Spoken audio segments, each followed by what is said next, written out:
Introducing PubCoin. PubCoin is the rewards program for pub sports contributors. Regular chat contributors share their play of the day, POD, in the YouTube chat, including the phrase POD in their message. At the end of the week, the amount of units earned are converted into PubCoins. PubCoin can be used as reward points for prizes, shop discounts, and contests. Hey, what's going on, y'all? It's Mills here, Pub Sports Radio. Do you guys want to challenge the personalities here at Pub Sports Radio?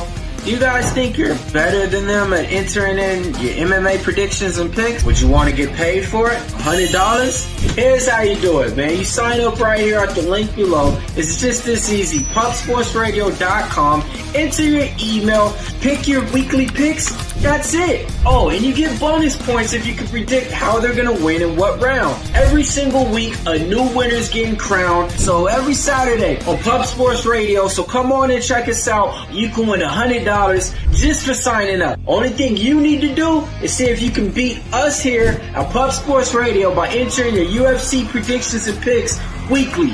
Do it. I dare you. See you guys soon.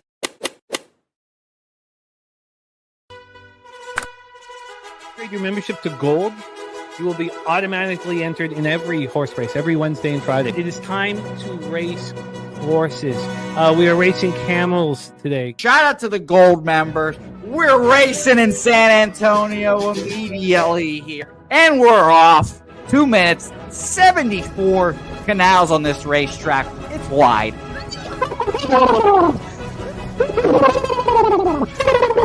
We're racing in San Antonio. Pat Wally moving forwardly. Jeff Slaughter in the mix as well. And as is Randall Sheffield, who's put that beautiful nose out front. But it's actually real grass here, Jimmy. Maybe Kentucky bluegrass. Oldie, no! There he goes. Oldie in the lead now. K. Wolf falls back. The horses love it. Sometimes they stop and eat it on the way to the finish line. That's why your horses start so far in the back. Here. Oh, look at Nussflush Allen bursting out here. J-Dub in the mix. Rude Boy up here as well. Jimmy, take it away. There's Oldie. Oldie is moving to the front. We are past the halfway mark in our 2 mile. And there's Ricky Levy.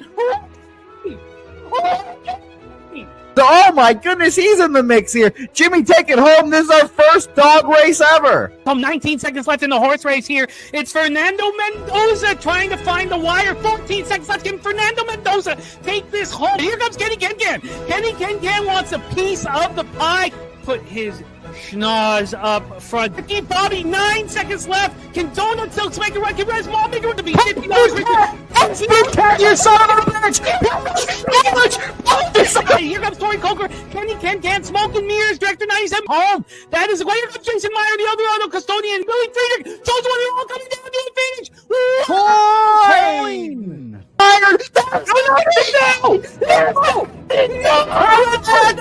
Nowhere! Oh no! Fanatical Jim!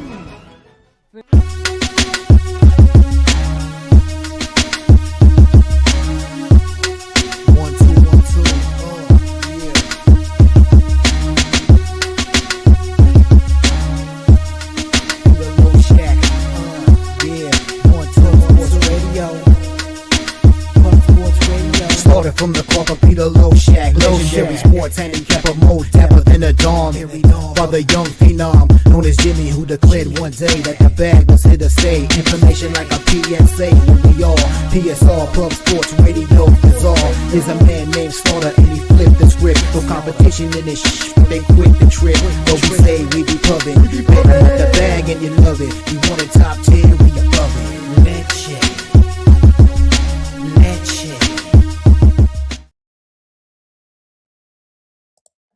Yo, what's up, everyone? Welcome to Pub Sports Radio. Jose Bouquett. It's getting intense now. College basketball. We got everything. No more baseball, but we got college basketball, NHL, NBA. We got everything, Jose Bouquett. Are you ready for it? Yeah, let's do it. Excuse me. I'm excited to chat about all these games. We've got a lot of great guests going on here. You look great, Pete. So let's get after it. It was a rush. It was a rush job. I think I missed some spots. I got to do a little trimming, but it's okay. It's okay. It's not bad. It's not bad. All right. Shout out to everyone. We're gonna have a nice little show here. Big NHL card, big NBA card. We got college football, which is at Miami, Ohio, and Ohio. That's an interesting game. I did bet that one. It's so funny because at this point in the season, I do follow NFL, of course, but the market was screaming take Arizona, right? Screaming, right? Yeah, I took Arizona. The line made it seem like it was an Arizona spot. I agree with you there. Screaming. So there's a few games like that on today's card, both in the NHL and in NBA, and even in the MAC. This one is the opposite. Miami, Ohio is a great team, but they're getting a bunch of points. You know, when you have a great team, they've only lost like twice in the MAC over the past couple of years or whatever. Ohio's good too, but it's the opposite. It seems like the market is in your limited experience, Jose Bouquett. Do you find that it works as well for market screaming at you to take favorites as it does with underdogs? Yes, I do. Right now, let me pull it up real quick, Pete. I've tracked my college football action here, and I haven't. I don't really do any like X's and O's stuff, and I've been sticking to spreads. Overall, I haven't updated since. This is updated actually. So overall, I'm 17-12, but I'm 14-5 ATS right now. And that's taking both dogs and favorites. So if the market's screaming one way or the other here, I found it pretty successful just listening to it so far. We'll see how all that unfolds, though. Very, very nice. Yeah, it does feel that way, and I'm not quite as obvious as the Arizona-Dallas game, but it does feel that way. Miami, Ohio is the class of the MAC. Ohio's great too, but Miami, Ohio is the class of the MAC, and they're getting. We'll open 3.5, Jose Bouquett. Yeah, well, I'm excited to get into all this here with you. I'm excited to hear our guy Gorky, and we've got Cab for college football as well. We'll touch on a little college basketball here as well, dip the toes in here. So it should be a loaded show here today, to say the least. Absolutely. All right. I'm just scanning the comments section, and then we will get it. Oh, 9 Legacy says play of the day Rangers. Oh, yeah.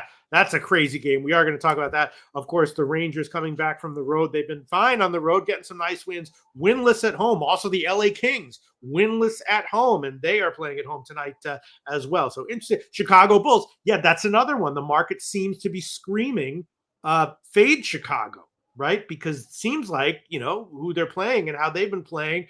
They should be a much bigger favorite than just 1.5. We'll see where the line has moved. And and the Pelicans are playing. That's an interesting one. All right, we will get into it. I'm going to copy and paste this from 9 Legacy, and we're going to start with NBA. Right, Jose Bouquett. Yep, our guy Justin is ready for us. Billy will be joining us here very soon, so it's going to be a good show. All right. Should we wait for Billy or should we just jump into it right now? No, let's roll right into it, and we'll get. All right, everyone, welcome Justin McKelvey to the show. Justin McKelvey, there you go. How you doing, Justin? I'm good. How are you, Pistol? Jose, how are you? I'm okay. It's an intense time of year. I'm doing a lot of just sort of like my college basketball stuff is like a lot of live stuff. I don't even really have to cap the teams anymore. What I do is I just look at the lines, the market movements, and how the games are going. Do a lot of live betting like that. So it's very intense. They keep expanding the friggin'. I can remember when there was only like 120, college basketball games on the card. Now there's like 160 or whatever. All right, but thankfully there's still only 32 NBA teams or however many they have, so it's manageable. You ready to start, Justin McKelvey? And we'll wait for and Billy will come in whenever he's here. I'm ready when you're ready. All right, let's go, baby. Milwaukee and Toronto. First game we're going to talk about. Milwaukee on a back-to-back. They won at Indiana yesterday, but they didn't cover. So, Milwaukee was rolling ATS to start the year. Now they have 2 straight ATS losses, and the Raps kind of the opposite. They were losing ATS to start the year. Now they're off of 2 ATS wins. And I was thinking under. The first line I saw was 237.5. I don't even know where this line moved. For all I know, I'm going to look at some of the big offshores right now. I bet you I'm going to see 239. I thought maybe a shot with the under at 237.5. And Toronto giving some points to Milwaukee again on a back-to-back. Start of the year great ATS, but now off of 2 straight ATS losses. Aside from the under, I don't really have anything on this one. Justin McKelvey, what do you think? Yeah, I just seen in the chat. Excuse me. Me and Wonton line. I think this number's going to go up a little bit because I'm on the Raptors minus 4.5. And I think with the Raptors, the way they're playing at home, I like the way they're playing. They're not always getting the cover, but they play fast paced. And I'm expecting Giannis not to play. Not only is it back for the Bucks, but I watched this game. A lot of times I miss the games and I watch them when I wake up while I'm camping. And at the end of this game, I realized that Giannis, like towards the end of the fourth quarter, he kept looking at his knee and rubbing his knee. Mm-hmm. So second leg of it back. He hit the game-winning shot last night. So I expect Giannis not to be in. And then add in the revenge factor. The Bucks already beat them earlier in the season. So coming off a back-to-back, unhealthy Giannis. I know the star player out. We usually take that team when the line jumps up. This is not the spot for it. Give me the Raptors minus 4.5. All right. And I do see that the total's now down to 236. So you think that maybe that just might be, because of personnel issues and stuff like that? You think about an under? Yeah, I didn't really look at the total. I usually take Raptors. I usually take the full games over in the Raptors game, but I don't like it this time with the just with the spot. Even though you would think it would go over. If anything, if you like the over, I would take the Raptors team total over. But I'm not on either. I just like the Raptors in the spot. I don't trust the Bucks to help out the total, so I wouldn't mind your under. But I'm not really an under better, so I just like the Raptors. All right, Justin McKelvey likes the Raptors, and I guess I will make. Why not? I mean, I liked it, bet it a little bit, 237.5. Now it's down to 236, but I'll take that one. I'll make that official. Whatever. Milwaukee and the Raps under 236 minus 106. We'll look at the comments section, and then we will move on. Hold on. Let's see what people have to say. Huge shout out to the comments section, making this show great every single time out. My dude says, I'm waiting if guy played for the Raptors. If he does, I'm on Raptors and points. If he doesn't, I'm off. Okay. Does that matter to you, Justin McKelvey? No, what you said, I was looking. I didn't see what you read though.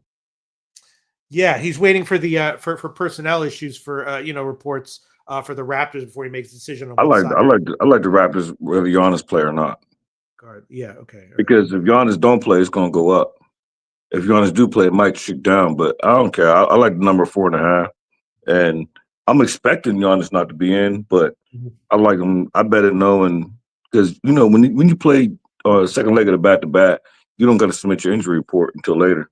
Yeah, I want to say it's like 3 or 4 p.m. Eastern, maybe give or take. So I'm expecting them in, but I really don't care. I like the Raptors with or without them. Okay. So I think the Raptors spot. I would look at if you're looking for props. I was close to it. And being that we NBA went first, I didn't get there, but I'm looking at Brandon Ingram. I'm looking at his PRA. I just haven't gotten there yet. Okay. All right. And Matty Ice has hit us up with some college basketball plays here. UT Martin plus 17.5, Iowa minus 22.5, and Portland State plus 10.5. I'll be looking at those very closely myself. Iowa. If not, just you said that was Matty Ice. I'm looking at it now. Yes. I'm telling you, Matty Ice, when he posts something like that, at minimum, I'm looking at it hard, if not just blindly tailing. I know this is NBA, but I'll be 5 seconds. Stacks is Iowa too. Their whole, living out here in Pittsburgh, this whole is real close to. I'm like 20 minutes away from Robert Morris. Their whole team is shot. Their best player, I can't say his last name, is now on Iowa, and they lost some guards. Like this is going to be that Robert Morris Cinderella is over with. Wow, they're about to get smoked. All right, I guess I'll wait to the show after the show to tail you guys on that one. Line will probably these lines that people were posting about this earlier in the comments section. Early season college basketball, totals especially, but spreads as well can move a lot, and it definitely matters. But Iowa minus the points, looking like a good play, endorsed by Matty Ice. and Justin McKelvey. And let's see. And now Wine Time Sports. Oh, wow. Wine Time likes the Raps -4.5 as well. And Sixers Bulls over. Yes, we will talk about that game. That's another one. I did take the over in that one as well myself. All right. So I'm going to take the under as an official play. And Justin McKelvey likes the Raps. All right. Next game on the card is Orlando and Atlanta. Orlando, start of the year terrible ATS. Oh, Brisbane, yeah. Hello, Billy. All right. What up? I'm trying to get this set up correctly. All right, Billy. You there? Oh, no. Yeah, I'm here. Now it's better again. All right, Billy. Are you froze for a second? I'm here. All right. No, I'm just trying to get this all set up. But the only thing I would say in this game would be if Giannis misses again, Ryan Rollins has been lighting up the scoreboard. He would probably be the person that leads the team in shots. And then Jakob Poeltl is still questionable. If he were to miss, Chloe Kitz's boyfriend, Colin Murray Bowles, the kid from South Carolina, he's been kind of hooping. His rebound prop is at 4.5 at -162. His points prop is at 9.5 at -114. Points and rebounds 14.5 at -122. Those would be the two things I would take in this game. Okay, sounds good. And actually, I'm seeing that one big offshore has 237.5. So I'm gonna take that under 237.5 -110. I might join. I kind of like that, or maybe the Bucks team total under. One of the other. I'm gonna write them both down.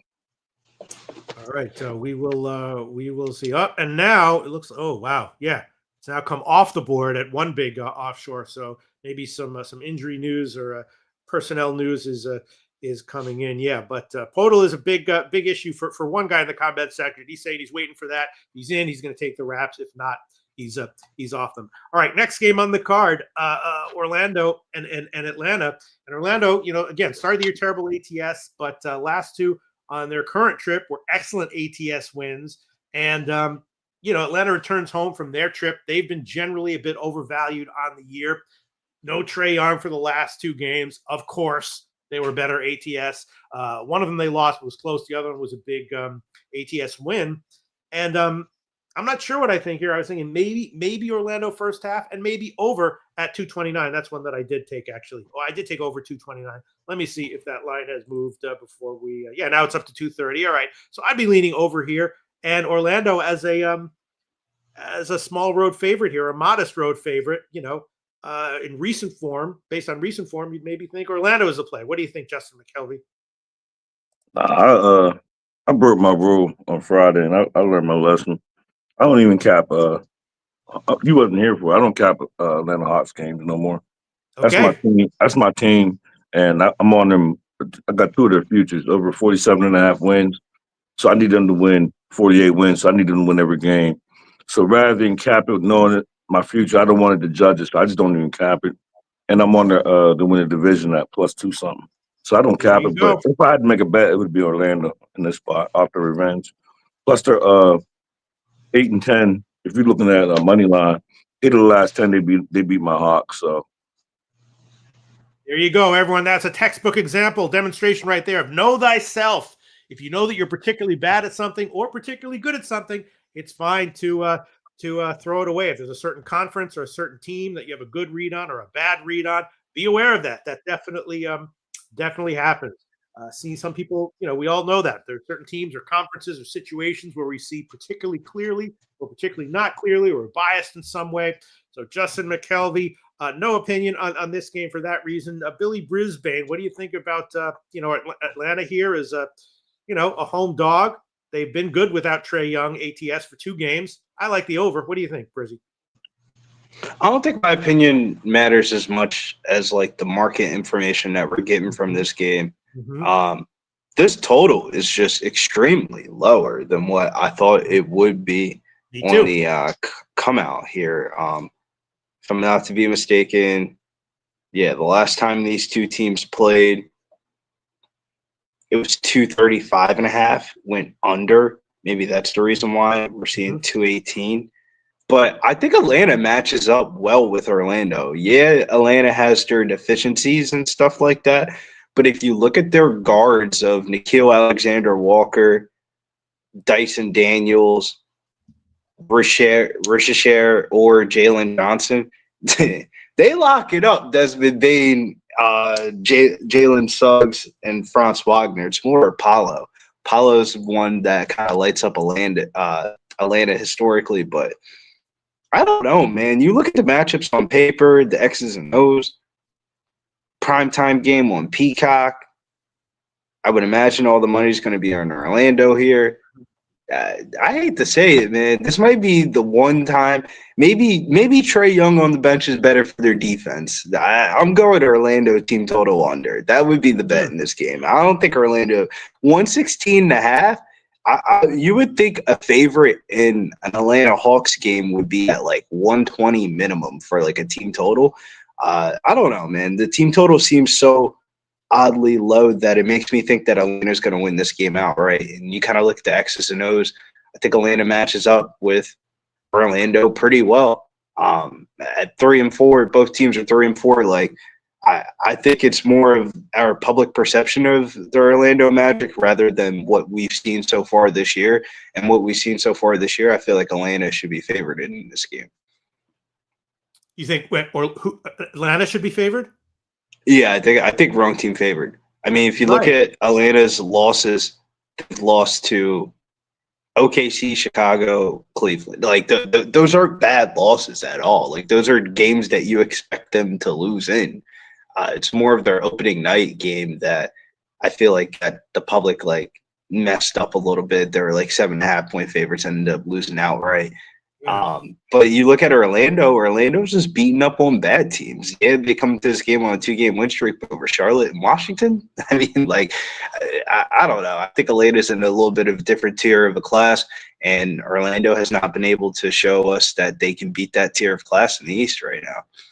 Yeah, that's a very savvy overall breakdown there, Billy Brisbane. I think the more I look at this and listen to what you're saying, I think I might take a shot with Atlanta here, just first half and full game, and the total seems low, doesn't it?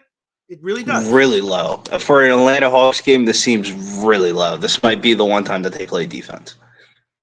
Yeah. Now we'll go back to Justin McKelvey. When you do a know thyself move like that, we're like, I'm not going to bet Atlanta Hawks games for a good reason. A lot of times, then your just general opinions on those situations can be even more insightful than if you were betting it. What do you think? We know you're not going to bet this game, but we know you have opinions on it. This might be listening to what we're saying. This might be an Atlanta spot. What do you think? Is Orlando way better? Take out my bias. I disagree with both of y'all. Oh, I would be on Orlando. I feel like they already lost to this team once, meaning the Hawks already beat them, like the second game of the season. And you take out Trae, and I think Orlando is slowly but surely starting to get better. And then if you look at the trends, it's like 8 out of the last 10 they done beat us. So it would be hard for me to get to the Hawks. And I don't want to sound like that guy, but Price has to factor into this. What has Orlando done where you would have paid minus 166, 170 for them and shit in a 2-leg parlay on a straight bet minus 160? Orlando has not done shit for me to be laying points with them in any situation. It's the same thing with the Hawks. What the hell? The Hawks are home dogs. Couldn't be me. Atlanta. I hope y'all right. I need the Hawks to win. I need 48 wins out of them, but like I don't know. I feel like the time to fade Atlanta is when they're favored at the crib by like 5.5 points or more. Mm-hmm. No, everybody's putting them in parlays. Those are the times that Atlanta loses. But Atlanta fuck around and give you a good performance in a primetime Peacock NBC spot at the crib, catching points against a team that has not done shit this year. I think if you want to bet Atlanta, I think you just target the guards against the Magic and look at Shea's cousin.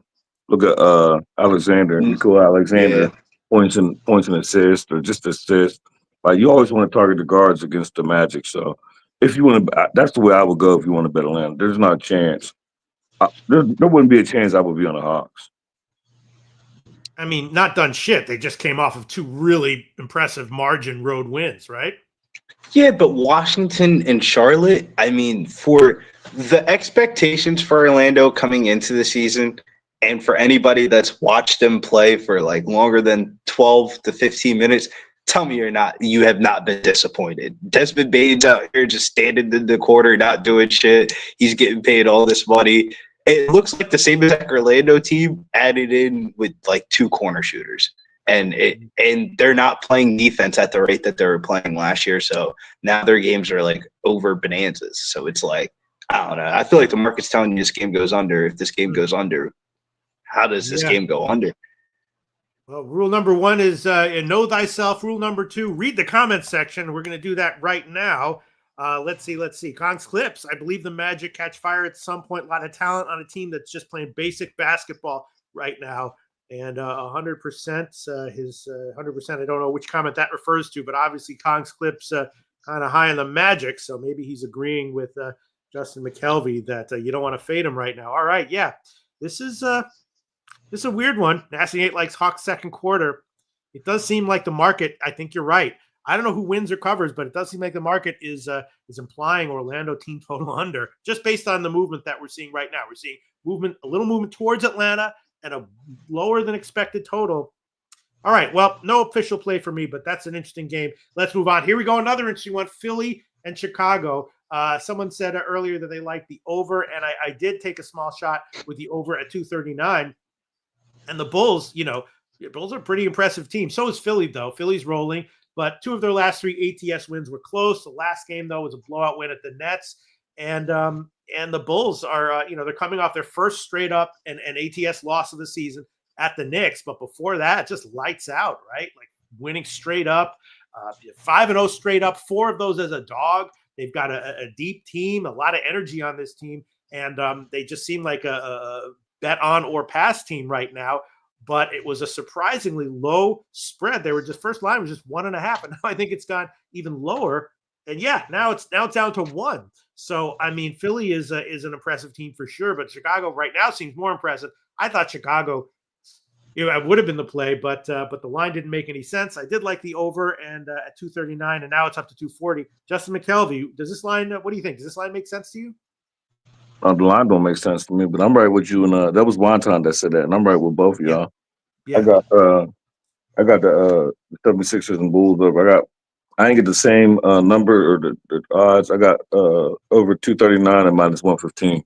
Mm-hmm. And I just think it's going to be a high-paced game. Look, I would look at all the guards in this game. I would look at Maxey props.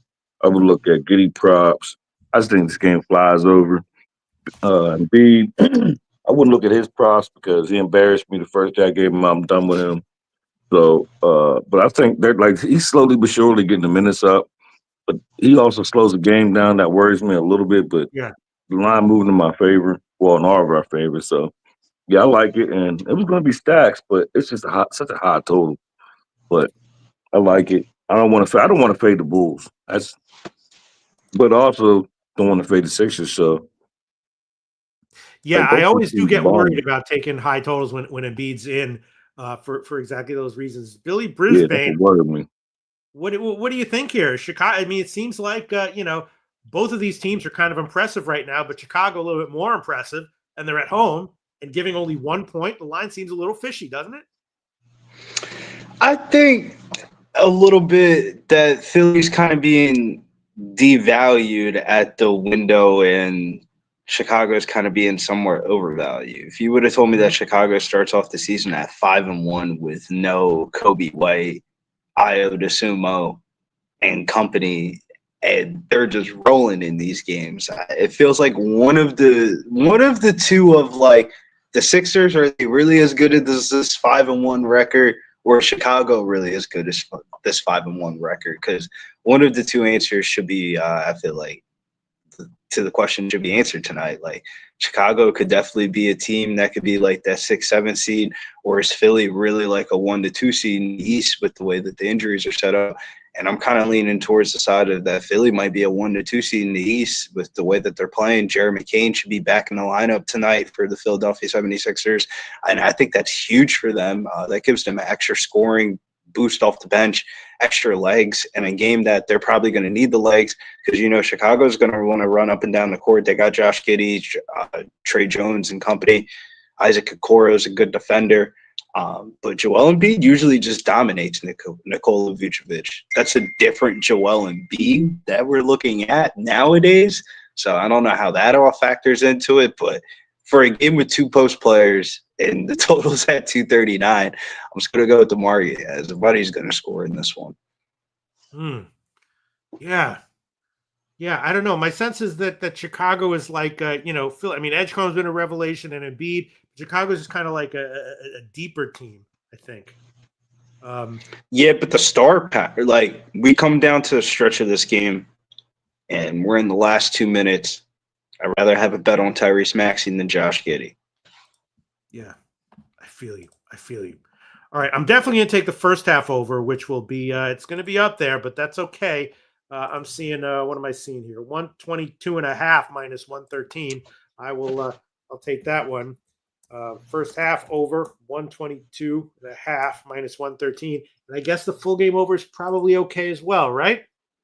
Yeah, it's probably a good live bet situation though, because Philadelphia has done a weird thing where like they'll be like trailing going into the fourth quarter of games, and because Nick Nurse is a good coach, he'll get them all fired up for the fourth quarter. Joel Embiid will play majority of the fourth quarter, and I feel like the Sixers usually have like big fourth quarters in games. Yeah. All right. It's always every from day one. It's made me nervous to take overs, especially high total overs with Embiid in, because as Justin said, he does at times tend to slow things down. But I'm going to take it here. I'm going to double up. I'm going to take the first half over and the full game over. 240 minus 106, and the first half over 122.5 minus 113. And nothing official from. You took the over, Justin McKelvey, just that. Yeah, minus 115. Yeah, over 239 and a half. My fault. And Billy, you got anything official on this one? Nothing official for this one. I mean, this is a weird slate where I kind of only have a couple of spots that aren't like injury news inflicted. So yeah. There's one I'm kind of betting into the injury news report, and then there's another one where like I don't think the injury news report matters. My dude saying Chicago playing actual good defense inside and on the perimeter. Yeah. Gosh, are we just leaving money on the table? I feel like just not taking Chicago here is just leaving money on the table. But I guess, who knows? Like a live bet. All right, next game on the card. Another one where you have maybe a suspicious line, right? The Pelicans still winless, also not covering. And this is the first game all year where they will be a favorite unless the line is moved. First line I saw was 1.5, and now it's 2.5. Well, look at that. Pelicans winless on the year, and they are this is the first game where they're a favorite. They've gone from 1.5, 2.5, playing Charlotte, a team with some life to them, coming off a big home win after a few losses. LaMelo and Brandon Miller were both out for that game. So Charlotte is an imperfect team, but definitely a team with some energy to them. And now they're a dog at New Orleans. I don't know, man. Justin McKelvey, does New Orleans get their first win here? Yes, they do. Pelicans minus 130. I mean, It's a lot of juice, but I got it early, and not early enough. But they beat them 5 of the last 6 times. This Hornets team, they play fast. I was looking at the over. I really didn't want to be on a winless team. I feel like I'm trying to catch the fall of the night, but I feel like the line told me everything. Yeah. And with the injury report, I feel like this line's going to go up. Right before I came on here, I seen LaMelo and Zion both questionable. So once they get ruled in or out, it'll fluctuate with the line. But I think the Pelicans get their first win here. They beat them 5 of the last 6 times. So that's the reason why I didn't want to lay the spread. When I found that, I was close to laying the 1.5. And then when I seen the trend, and they beat them 5 of the last 6 times, they're back at home. Like, enough is enough. Like, I feel like, what's his name, Willie Green, the coach? I feel like he's done if they lose this game. Like, I feel they're going to get fired. As soon as this game's over, they lose.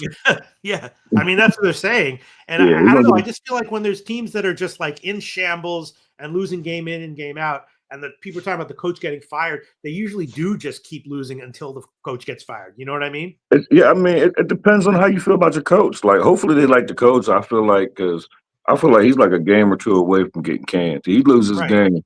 I wish I could find a book like if they lose, like he's done. The old, money line on the other team with parlayed with the coach getting fired. Like money line, like Hornets and Willie Green getting fired plus 900. Like, yeah, man. Jeez, Billy Brisbane. What do you think? I don't know. I understand. This is like the ultimate market begging you to. The market is telling you the Pels are going to win. I can't pull the trigger on it. What do you think, Billy? Something tells me that Zion's going to get ruled out. LaMelo's going to get ruled in. The Hornets close as a favorite, and then that's when you bet the Pelicans. But there you go. I'm so with Justin. The Pelicans are going to win this game. It's about just timing. It's about if you get the right price or not. Because if you want to time the market, you might be able to wait around. The way that they've been kind of like yo-yoing the Zion injury news report kind of tells me that we're not going to find out until probably an hour before the game, like maybe 6:30, 5:30 injury news report if we're lucky. And the Zion injury news report, I would imagine, is going to move the 2 points that they're favorited currently right now. But I like JP Fears. I think JP Fears is going to light up the scoreboard in this game, the rookie that the Pelicans got. He's gotten a couple of starts this year, had a couple of duds.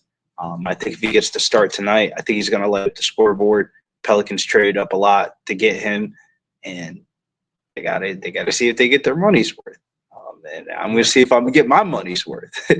No, I'm right with you. The only reason why I put a unit on it already is just in case I'm wrong. But I do agree with you 100%. That's exactly where I capped the game.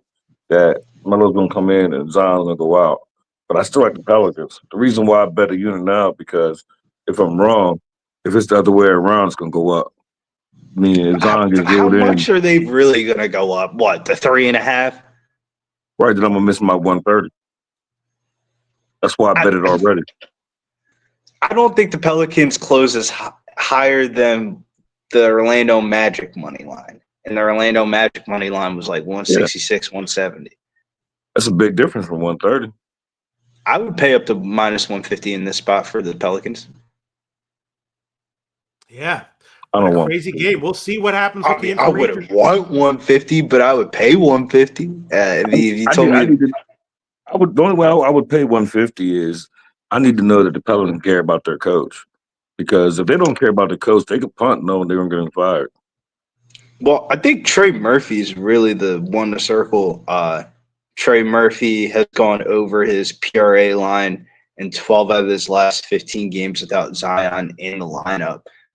So he plays like a superstar basically when Zion's out of the lineup. And Trey Murphy played like a superstar. Shit. I mean, I think this would be the random ass game that we get some good Pelican performances. Like some Sadiq Bey hits a couple of corner threes. Jordan Poole, we see the pool party. Like the Pelicans are like ass teams are going to be ass teams for the whole entire season majority of the times, but sometimes you get these ass teams in desperate spots, and this is definitely a desperate Pelicans home game, catching the Hornets. This is a team that they can beat. This is probably the first time and the last time that they're going to be favored for a couple of weeks. If they don't do it tonight, they're going to be on the list, the FanDuel list of when will the Pelicans' first win will be. It's going to be past Thanksgiving. They done it. I'm telling you. Remember I said that they lose this game. Willie Green not seeing the morning. It's going to be breaking news. It depends on how they lose the game, though. Like if they get Charlotte smoked, meaning ran off the gym, and it's 140 to 110 final score, it'll be fired. Willie Green packed in bags. But if it's a 112 to 108 game, and it's real close, and they had a chance to win, I don't think he gets fired. 0-6 and lose to the Hornets, you're done. Yeah, he was done before the season started. He knows he's not finishing this season. He knows that. He's going to go on a 14-game win streak to save his job. He might not want to finish the season. I mean, I don't think coaching the New Orleans Pelicans is Not where it's at. I'd rather go to some college schools. Let me get that Auburn job. Yeah. All right. Well, we'll see where the line moves and what happens. As you know, Justin McKelvey likes New Orleans to get the win here, and that might, you know, obviously as of right now, that is what the market is telling you is the right thing to do. But we'll see. Let's move on. Next game, Phoenix and Golden State. Right. Phoenix had 3 good home games, all covers, and Golden State, off of 2 bad road straight up losses, both as a big favorite. Now they come back home again as a big favorite here, double-digit favorite, where they have been good, you know, 3-0 straight up at ATS at home so far this year. The reports are that they're pissed about their 2 bad road games that were just, you know, a big favorite at both of them. They lost both of them straight up.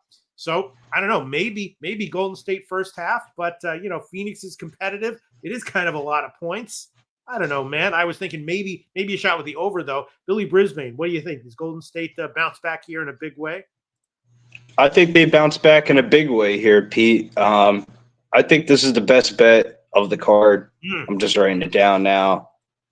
Over, and then that's -110.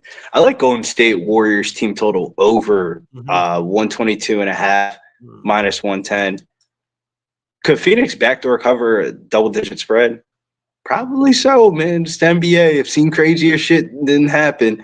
But I'll tell you one thing Phoenix will do. They gonna let up some points, man. They will let up some points. These Phoenix final scores are so high, man. When they're losing, they're usually in like the 120s. I think Golden State, you're kind of one of the rare times that you're going to catch them in a desperate spot, coming off back-to-back road losses, losing to Milwaukee, and then giving Indiana, I believe that was Indiana's first win of the season. I mean, it's kind of a little bit embarrassing. I think you come back here at the crib. I'm a little bit nervous from the aspect of, is this the smack spot where everybody's running up the score? You see Buddy Hield shooting threes and Curry shooting threes, or is this the smack spot where like they actually play defense and then they just blow them out by like 20 plus points? I'm kind of leaning towards the over here, where the team total goes over, but I could definitely see the other side of the coin where Golden State just ends up covering 11.5 and the team total kind of just goes, Yeah, I was definitely thinking over at 231.5. Now it's up to 233.5. And I was thinking maybe Golden State first half, although you'd have to lay like 6.5 or 7. I'm almost certainly going to make the Golden State first half team total over an official play. And I might chuck on the first half over as well. Justin McKelvey, what do you think? Is the over still a good play? And should we be afraid of Golden State giving this many points or not? I wouldn't be on the over. No, I love the spot though. I got 2 bets in this game. After their second loss on the road were embarrassing losses. Jimmy Butler and Steph, they both spoke out. Steph blamed himself. Jimmy, you know how he is. He always talking shit. I can't remember exactly what he said, but he said something like along the lines of like, it seemed like this team don't give a fuck or some shit like that. Like. Right. So when you see Jimmy Butler talking shit, you see Steph say it was his fault. Like, I think this game gonna get out of hand.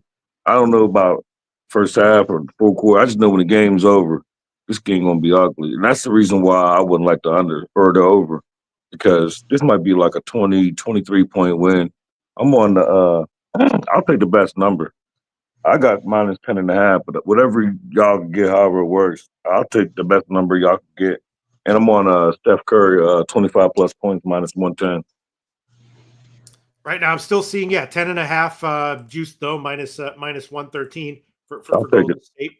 Yeah, I'll take that -113 and give me Steph Curry 25 plus points, -110. He blamed himself. He gonna go crazy. It's a bad spot. Golden State 3-0 ATS at home. Yeah. Phoenix Suns 0-3 ATS on the road. They just blew out. They just beat on the Spurs, and they beat somebody before that. This Suns team not like that. They finna get smoked.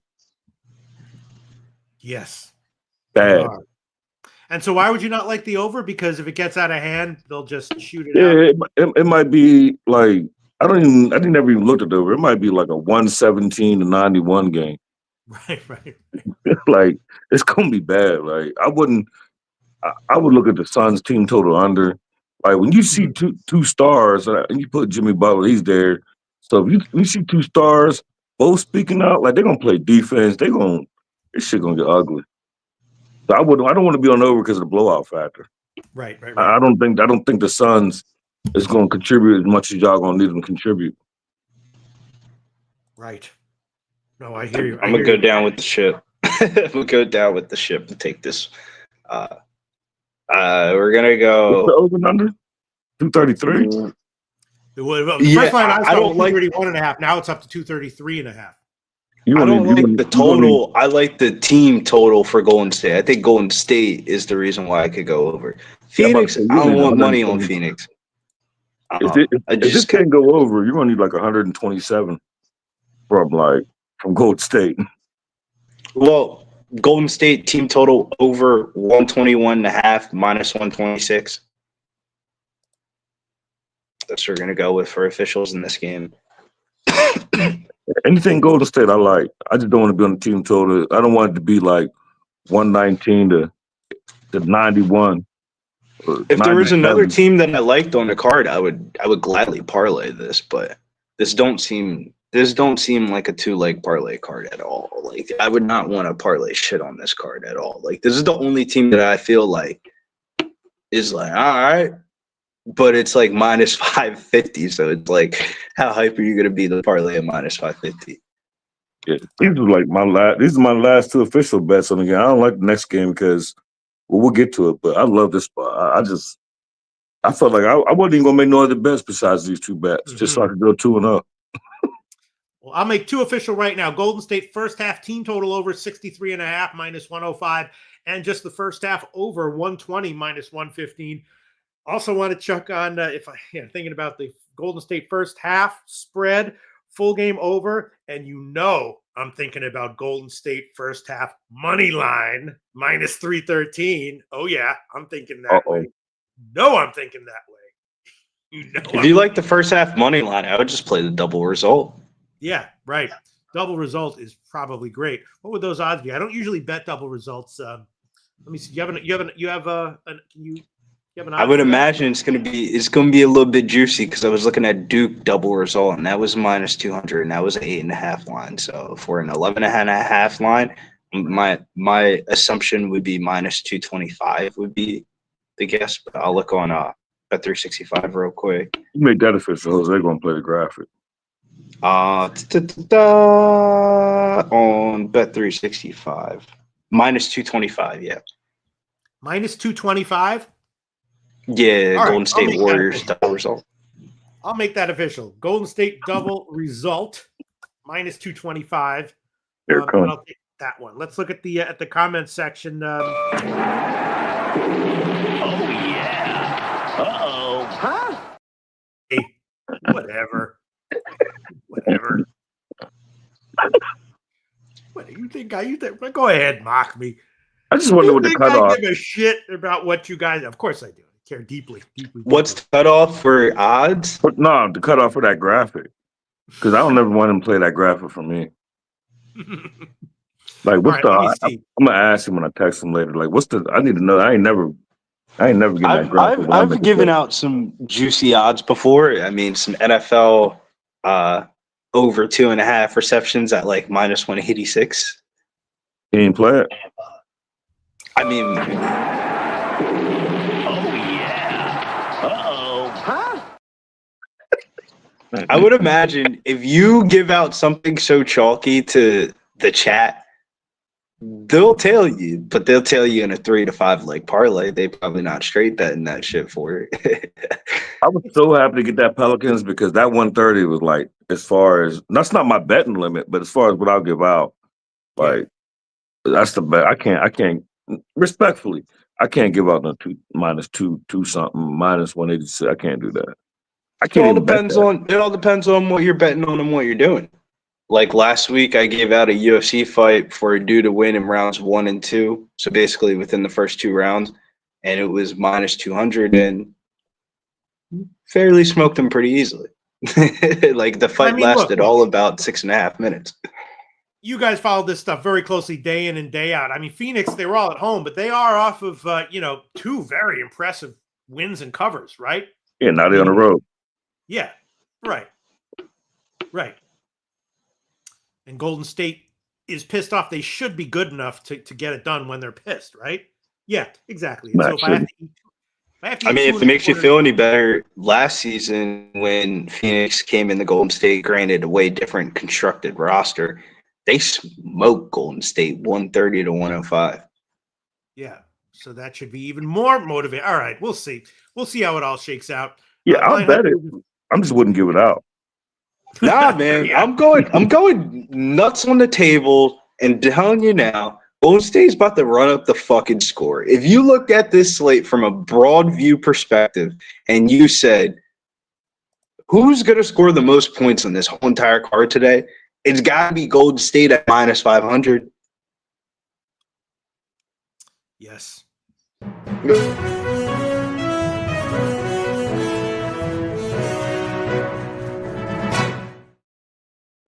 Uh-oh. Sauce Gardner traded to the Colts. What?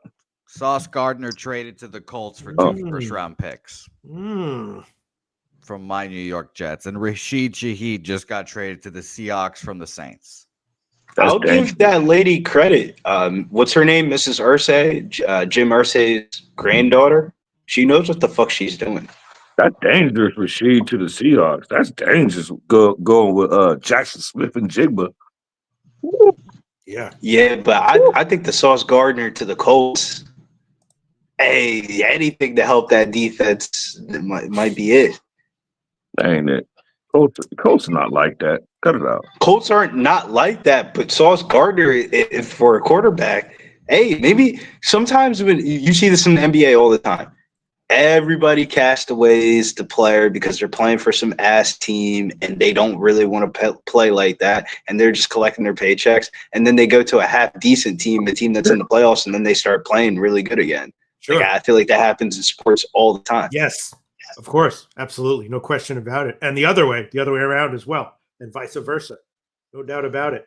All right, this has been a great segment. Let's move on to the last game on the card, which is OKC against the Clippers. And OKC, still winless. I mean, still undefeated, but they had been losing ATS to start the year. Not a surprise. Now they've started covering, though. Both as a double-digit home fave in their last 2 games. Now they're back on the road. And again, big favorite, giving a whole bunch of points. Clippers on a back-to-back, lost to Miami as a pretty big favorite last night. They're now 1-5 ATS on the year, but this is the first game where they're going to be a dog, the opposite of the Pelicans. First game is a favorite. Now Clippers, bad ATS. First game is a dog, getting a lot of points against OKC. I don't know. And this is another game where it seems like a very low total. I know OKC has been, going very low on the road. So maybe the under is worth a shot here. I don't know. It feels very scary to fade OKC right now. I don't know. I got nothing on this one. Justin McElvey, what do you think? I'm right with you. I don't have nothing. I wanted to get to Shea after he made the comment that he always gets up to play the Clippers. The whole being on the Clippers, getting rid of them. So. But his points was at 31.5. So I would have to come up with a little degenerate parlay on my own, low risk points. And I kind of like the Clippers though, and I kind of like the under. I'm not really an under better, but Clippers, they just lost last night during the second leg of was it last night they lost? Yeah, they lost. Yeah, they lost last night, and then I think Kawhi got hurt or tweaked something, a little ankle or something. So. But Shea loved to play the Clippers, but I can't go over 31.5. I asked him to score 32. He had 26 the last game against them. So I don't want nothing in this game. I don't want to refade OKC, but I also don't want to back the Clippers. I think this Clippers team is horrible. Yeah, I mean, so far, but now they're a dog, and I don't know, horrible team as a decent sized home dog. Always a little bit tempting. Billy Brisbane, what do you think, if anything? I just got conflicting thoughts. The market doesn't match up the spot, I would say, of like the spot is the OKC. But if you look at the market, the 7.5 on this slate seems extra glaring as like a potential like parlay shitter. I would imagine OKC in any type of parlay today for the NBA probably, gets you down to the odds that you're looking for. And that's when shit goes south in the NBA, I feel like, is like when it's like empty parlay fillers don't exist in the NBA, I feel like. You can't just put an NBA team in a parlay and just nilly-willy dandy on off like you can in the NFL some weekends. But I don't know. It feels like taking the Clippers plus the points more times than not would be profitable. It just might not be profitable tonight. like you might have the right bet and the right ticket, but you might just get like OKC'd by like 8 points. This is what this type of game feels like. This is the second half of the primetime games, and it starts at 11 o'clock at night. So that's why I'm talking about the market so much, because I would imagine if a bunch of parlays end out the night as like 11 o'clock at night, OKC's got to be their biggest liability past like 9 o'clock at any sports book tonight. Yeah, no doubt about that. All right, yeah, I think I'm going to pass. Let's look at the comment section to see what people. Let's see. Yeah, Joseph Gomez say the refs won't give shy every call. Clippers live. Yeah, all right. I'm going to pass on this one. All right, great segment, guys. Let's review our official plays right now. For anyone who's keeping track, I'll start. I'll go first. I took Milwaukee and the Raptors under 237 at -110. Philly and Chicago, even with Embiid in. First half over, 122.5, -113, and 240. Full game, -106. And then the Golden State game. Golden State, first half, team total over, 63.5, -105. Just the both teams, first half over, 120, -115. And Golden State, double result, -225. Lock of the card. Lock of the card. Justin McElvey, tell us what your official plays are. Yeah, and I'll send them. I'll text Jose the official plays too as soon as I get off here. I'm on the Raptors -4.5, -110. I'm on the 76ers Bulls over 239 -115. I'm on the Pelicans -130. I'm on the Warriors -10.5 -113, and I'm on Steph 25 plus points at -110. Yeah, that makes a lot of sense right there. I mean, if Golden State rolls, does Steph not get that high? Maybe, but seems like a good bet. Billy Brisbane, what are your official plays, please? Yeah, I only got two officials for tonight. One's team total. Golden State team total over 121.5 -126. I think that's playable up to 122.5. And then I would say second play, we're just waiting on like the sports books for FanDuel not to give such shitty odds, and the rest of the sports books add player props in the Pelicans game. But the second play that we're going to be on is a player prop, and it's going to be JP Fears over 18.5 points and assists. But I can't find the juice on it yet because I haven't been able to bet the exact ticket because not all the player props are out across the books. So I'll probably tweet that out within the next like hour or 2 hours. But those are going to be my two officials. They're going to be Golden State team total over 121.5 and JP Fears points and assists. All right, sounds good. And I also just saw the first half at a big book in that game, 120 -110. So I'll make that one my official play. And I probably should shop around for a better double result line, but I won't.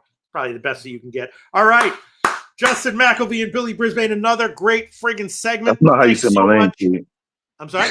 That's not how you say my last name. And you said it right at the beginning. Now I feel like you're doing it on purpose. No. Wait, what did I just say? I say things wrong all the time. But you said McKelvey to start the show. Now, as soon as Brizzy come on, you start talking about McElvey. Did I really? Oh, shit.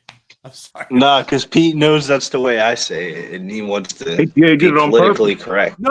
I mean, when you wasn't on there, you said my McKelvey. mouth goes faster than my brain. No, all right. Justin McKelvey, whatever his name is, the only thing that matters is his opinions and his picks. And we love having him on every single friggin' show. And also his jokes and demeanor also is great as well. I wasn't Billy joking. Brisbane and Justin McKelvey, thank you so much. We'll see y'all next week. All right. Jesus, Jose. But I can understand why people would think I'm doing it, but I'm really not. I've just got like 5 different things, like fucking Champions League soccer, this and that.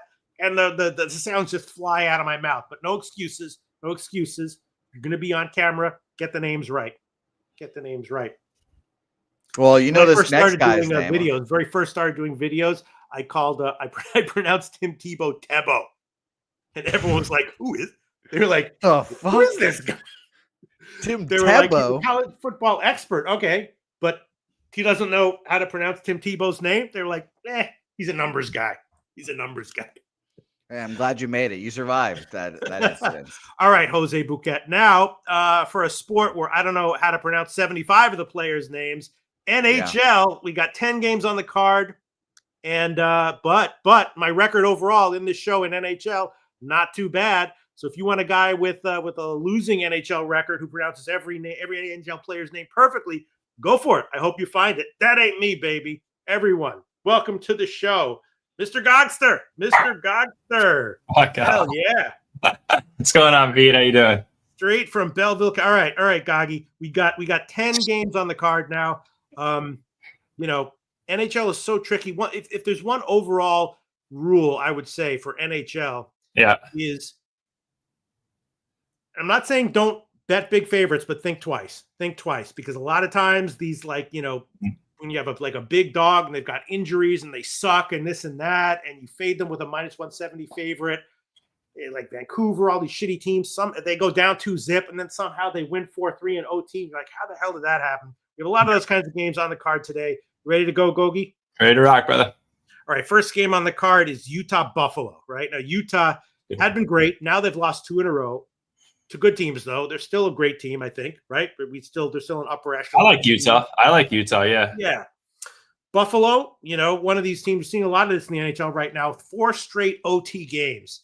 And Buffalo is a small home dog here. And I don't know, Buffalo's also a little bit banged up. So this is one of those games and lines where it seems super obvious that Utah would be the play. A good team off of 2 losses going up against a beatable team with some injury issues and not a huge road favorite line. So I haven't bet this one, and I'd be leaning under, I guess, but definitely thinking about taking the sucker play and taking Utah as a small road favorite. We'll see where this line is moved. But that's what I'm thinking, Gogi. What do you think?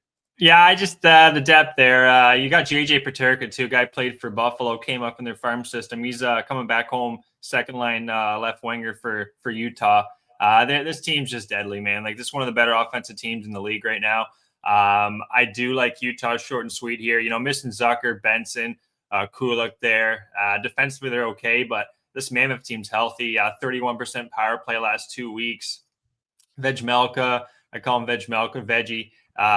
He's been playing pretty decent there. 88% save percentage, 3-2 on the road. Luke Hoekman on the other side, goals saved above expected, pretty poor. Hasn't played a lot this year, Pete, but 56th in the NHL right now. Net penalties pretty much even. Goals for advantage, like you'd think in Utah. I'm going to take the sucker play, you could say. You could say there could be goals too, but this Utah team's sneaky good, man. They've been doing it all year, really. I'm going to take them. Utah team total over 2.5 and the money line, Pete. Tie that together in SGP. It's going to be minus 110 tonight, just to kind of kill that juice, get her close to plus 100. Not going to overthink it. I am going to back Utah here tonight. Yeah. I'll start out with just Utah first period. We'll start with that. Utah first. Okay. I like that. Minus 123. And I'll look to see if I can shop around. I mean, yeah, they're, Buffalo, they are kind of banged up, aren't they? Yeah, they're missing some players here. I'm just trying to bring up the lineups here. But yeah, they're missing some players. They're not as deep as this Utah team. Utah, like I said, it's probably the top 5 scoring team in the NHL right now, in my opinion. But yeah, they got Peyton Krebs, third line center with Ostland, Rosen, 2 guys from Rochester. They got a lot of guys that just haven't had a lot of NHL experience in their bottom half. And I think 60 minutes, that's going to be tough against Utah here. So I just think better hockey team. And then defensively too, they've been allowing a lot of goals just quickly here. They beat Washington, allowed 3, lost to Boston 4, Columbus 4, Toronto 4, 3 the game before that. So you got a hot Utah team coming off 2 losses. Yeah, it seems like a Utah play to me. All right, let's go to the comments section, see what people have to say here. Ronnie Lofton likes the money line and team total over 2.5. Boom, love it. Love it. If they beat us, Pete. Like, the line it's reasonable. I would be surprised if they lay an egg here. Scheduling spot quickly, coming off that loss, had a day's rest, going on the road here, and they got Toronto, Montreal, Ottawa. So it's a bit of a start of a road trip. No reason why they can't get a win here, I think. Yeah, yep. And there you go. AM like in Utah minus 120. Yeah. Yeah, I should probably double up on this. I'm sorry? They've played twice this year, 5-2, 5-2 for Utah, twice home and road. So, Utah's had their number. They're the better team. Sabres are banged up. Yeah, it just makes sense to me. All right. I'll just stick with the first period for now, but I should probably double up or something like that. Next game on the card, Philly and Montreal. Gosh, here's another one. Just these big favorites. Montreal is a great team, an excellent team, and they've been winning, but a lot of very close games. Here's a little trivia question. Don't look at the game history, Mr. Gokster. Okay. Out of their last 9 games, how many of Montreal's games were by 2 goals or more, win or lose? I'll say 6. 1. Really? 9 out of their last 10 games, win or lose, were by 1 goal margins. 5 OT games, and the one game that wasn't was by a 2 goal margin. So Montreal winning, playing very, very close games. And Philly, of course, playing well in general. They're now off of 2 home losses, but they're good. And you got Montreal as a big home favorite line. And then I think this guy for Philly, Dobis, however the fuck you pronounce his name, he's been great, and I believe he's scheduled to start. That's for Montreal. I'm sorry? Dobish is Montreal's goalie. I haven't had confirmation if it's him or Monty. Oh, no, it's Montembeau. Yeah. Monty's Ladar. Okay. He's the weaker of the two, I would say. Dobish is the future of this team. No offense to Monty. Yeah. So, I don't know.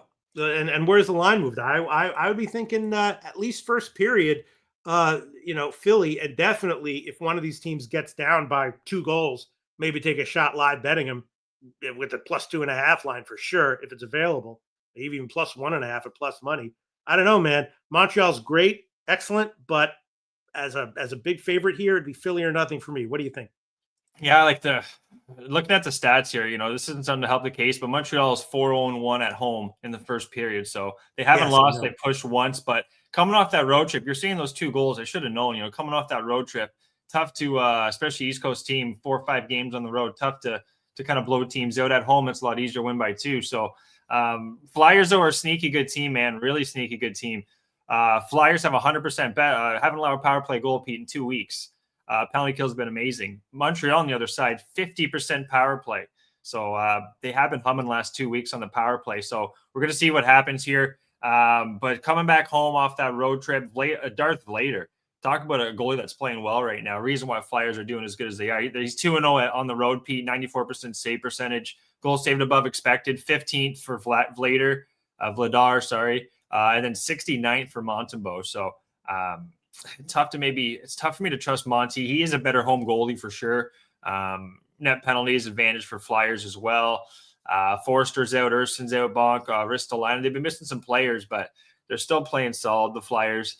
Scheduling spot real quick, but they're coming off that loss. Yeah, 2 losses to Calgary.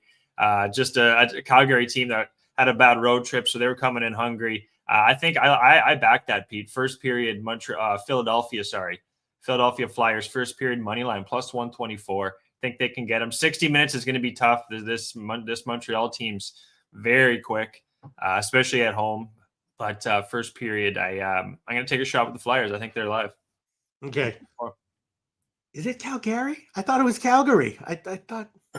Oh, Canadian, I don't know. It depends where you're. That's a story. Some people say Calgary, some people say Calgary. So it's all right. Tomato. All right. This one I'm going to pass on, but we're going to be looking hard live at either of these teams if they go down, especially early, especially by 2 goals. Montreal. But nothing official. But definitely it would be Philly or nothing. All right, let's move on. Mr. Gokster, next one, Boston and the Islanders. Boston, I don't really have a good read on right now. I can't tell how much they suck or how much they're okay. They had been bad, but now they've won 3 in a row, all at home. Now they're back on the road. And the Islanders off 2 nice, close, low-scoring wins. They came back as a come-from-behind win in the last game. And I was thinking under, leaning under, and maybe the Islanders, but it's so trappy to take these kinds of big favorites.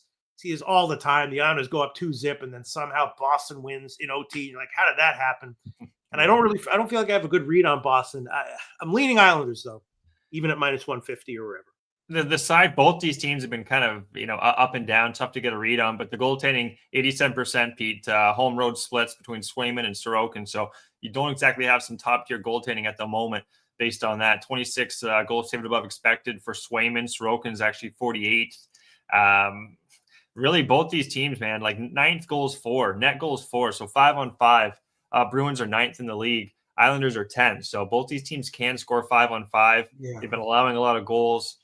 What I'm doing here, actually, I was talking about it in the show before. I like these bets, guys. Both teams to score 2 goals. I'm going to tie it in with another game on the show here coming up, but this is going to be the first of it. It's going to be both teams to score 2 goals.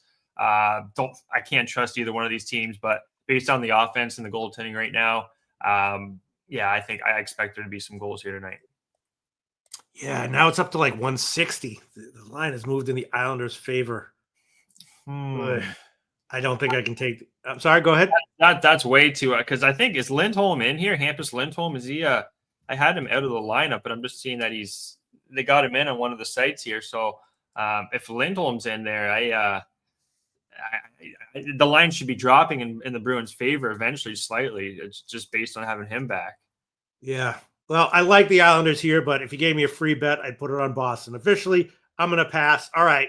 Now let's move on, Mr. Gogster. Right? You ready? Oh, yeah. Here we go. The Rangers game. Going against Carolina, who's also kind of an interesting team. Carolina, of course, supposed to be very good this year. They have some injuries, though. And the Rangers back home after a 4-game trip. They won the last 3 of their road trip.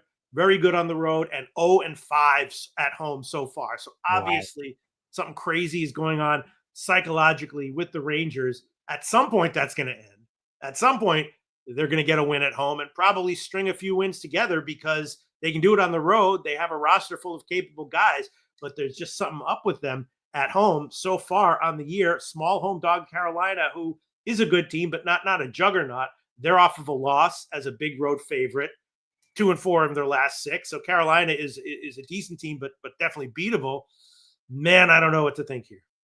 I think if there's a time to take the Rangers, it's probably going to be right here, Pete. Slavin's out, Gostisbehere's out, Miller's out. Those are 3 defensemen. Slavin and Miller, Keandre Miller, former Ranger too. They're missing a lot here. And also Pytor is going. Pytor Kochetkov, the Russian goalie, is going to make his first start of the year. So you have a goalie that's played all year. You got a Rangers team that's pretty hungry, missing a lot of defensemen for the Hurricanes as well. I took no goal first 9 minutes, 30 seconds, already fired on that plus 110. But more I'm thinking about this, Pete, the Rangers, I think the Rangers are the play here. Minus 105 at home. I think it's a tough spot for the Hurricanes. It's a big game for the Rangers here. Shesterkin and net, going battle of 2 Russian goaltenders too. Shesterkin's 0-3-1, hasn't got a win at home yet. I think it's going to change here. I'm actually going to add Rangers money line minus. I'm seeing 102 at one of these books here. So give me Rangers money line. I think they get this one done. Yeah, look at this. Well, someone's been betting the Rangers because the very first line I saw was Rangers plus 110. And you're right, it's been about a 10 or 15 cent move in their favor. Yeah. And even the total, it's just because the Rangers have been so horrible at home, even the total, I feel like there's so many unknowns. Normally I'd be looking at under and maybe the first period under, but who knows? I mean, if the Rangers start scoring, they might put up 8 in this game alone. It would be Carolina's team total unders where I would look, Pete. I almost fired on that. It is plus 125 for Carolina to get under 2.5 goals. I don't think that's a bad look too. I just think defensively they're going to be susceptible here, and Shesterkin not getting a win yet. You got Vakanainen out at least day to day. They're pretty much healthy, the Rangers now. So this is a good value. This is a good spot for the Rangers. Minus 102. I like this play. I do. Jeez. I do. It's just. I do. I'm sorry. I'm just saying. I like this play, buddy. It's. I think Rangers are live. Let's look at what the comment section has to say. I was thinking. If anyone, if anything, AM. Let's see. AM likes the over. Ram says Rangers defensively should regress to allowing more goals. Okay. Interesting. Yeah. I just think, that to get the Carolina in a spot where you've been playing below your, what's expected for the Rangers, like it's just a perfect spot for the Rangers, in my opinion. Yeah. I mean, obviously the market has moved in that direction. I probably will bet it, but I'm going to hold off at the moment for now. Just a pass. All right, next game on the card, Edmonton, Dallas. Edmonton, they have not been good this year overall. They're on a back-to-back. They lost at St. Louis. 2-6 now on the road, I think. I mean, if you change the names on the jerseys and the front and the back, it's like you'd be like, yeah, this is a shitty team. This is friggin' Nashville or one of the terrible teams. Now you got Dallas dealing with a lot of injuries. They're off of 2 OT road losses. Dallas, a small home favorite. And, big question here is just what's up with Edmonton? I was thinking maybe Edmonton first period. They should be a lot better than this, shouldn't they? You're picking up what I'm laying down, as they say, Pete. First period money line, Oilers plus 100. I played this, and all of a sudden the Dallas beat writers decided to say Ottinger's skating right now, and so is Hintz. So Ottinger was day-to-day, so was Hintz. Duchesne's out, Lundqvist is out as well. But having possibly Ottinger and Hintz back could be a bright spot. But also there's two ways to look at that. Like I also think that just not playing and then jumping right back into the action, like in an Oilers team that's you got McDavid and Draisaitl, you're going to have to go up against this power play too. 47%, Pete, for the Oilers in the last 2 weeks. So on the power play, they've been deadly. Only 72% penalty kill for the Dallas Stars. So that is not favorable for Dallas, though they do have a 30% power play.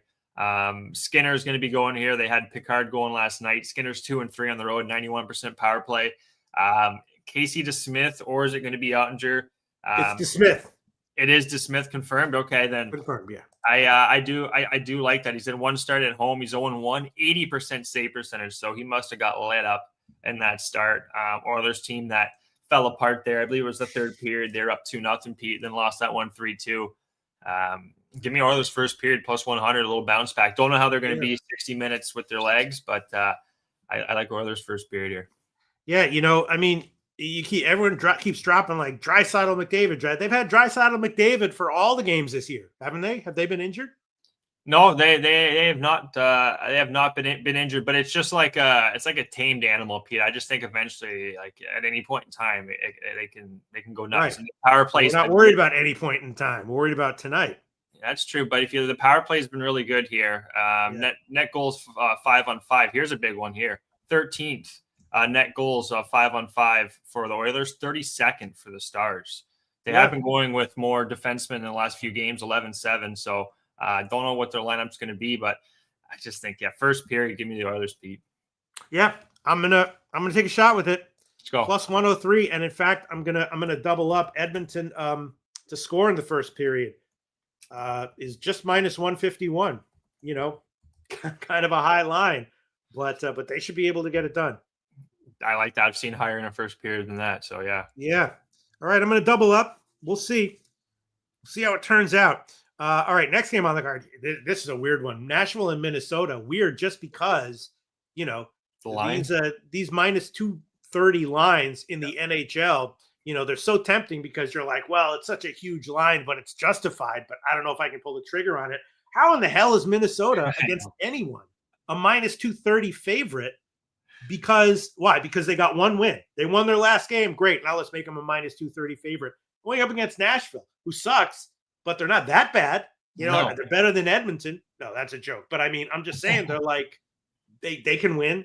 I understand Nashville's on a back-to-back. They lost to Vancouver last night. But this line really made no sense to me. Minnesota, who've been losing game in and game out, coming off a win, going up against Nashville, who sucks but can get a win here and there. Minus 230 is the first line I saw. What do you think? Yeah, this one does reek. I guess they think Justin Anunin is just dog water, I guess. He's 0-1, 80% save percentage on the road. Doesn't get a lot of starts. Soros gets a lot of starts. So he played last night, got that, actually lost that one in overtime, I believe it was. So, I just think that the spot is bad, but the line's ridiculous. This team's won 2 games in their last 10 tries, the Minnesota Wild, and you're going to make them a -2. And it's dropped a bit, -210 I'm seeing here. But a line I found here, Pete, is Nashville's been really bad in the first period. There, I believe there was 0-3-1. It was there. Nashville was in the first period. Let me just find it here. 0-2-3. So they haven't won a first period yet. And then you got Minnesota here. That's pretty much. I think they're going to be ready to go in this first. As the game goes on, they should win. You'd think. But special teams, a little outlier here. 50% penalty kill for the Wild last 2 weeks. So I don't like that. This Predators team, it's just that was a tough game last night. I still don't think the line's right. Gustafsson again, 1-3-1, kind of like Shesterkin. Those numbers are going to get better at home. Good opportunity here. I'm jumping on first period. Minnesota Wild minus 0.5. Don't usually do these, Pete, but taking the juice out of it here, taking the plus 125. Minnesota Wild just got to be leading after one. All right. I can't disagree with it, but I can't agree with it either. Crazy line.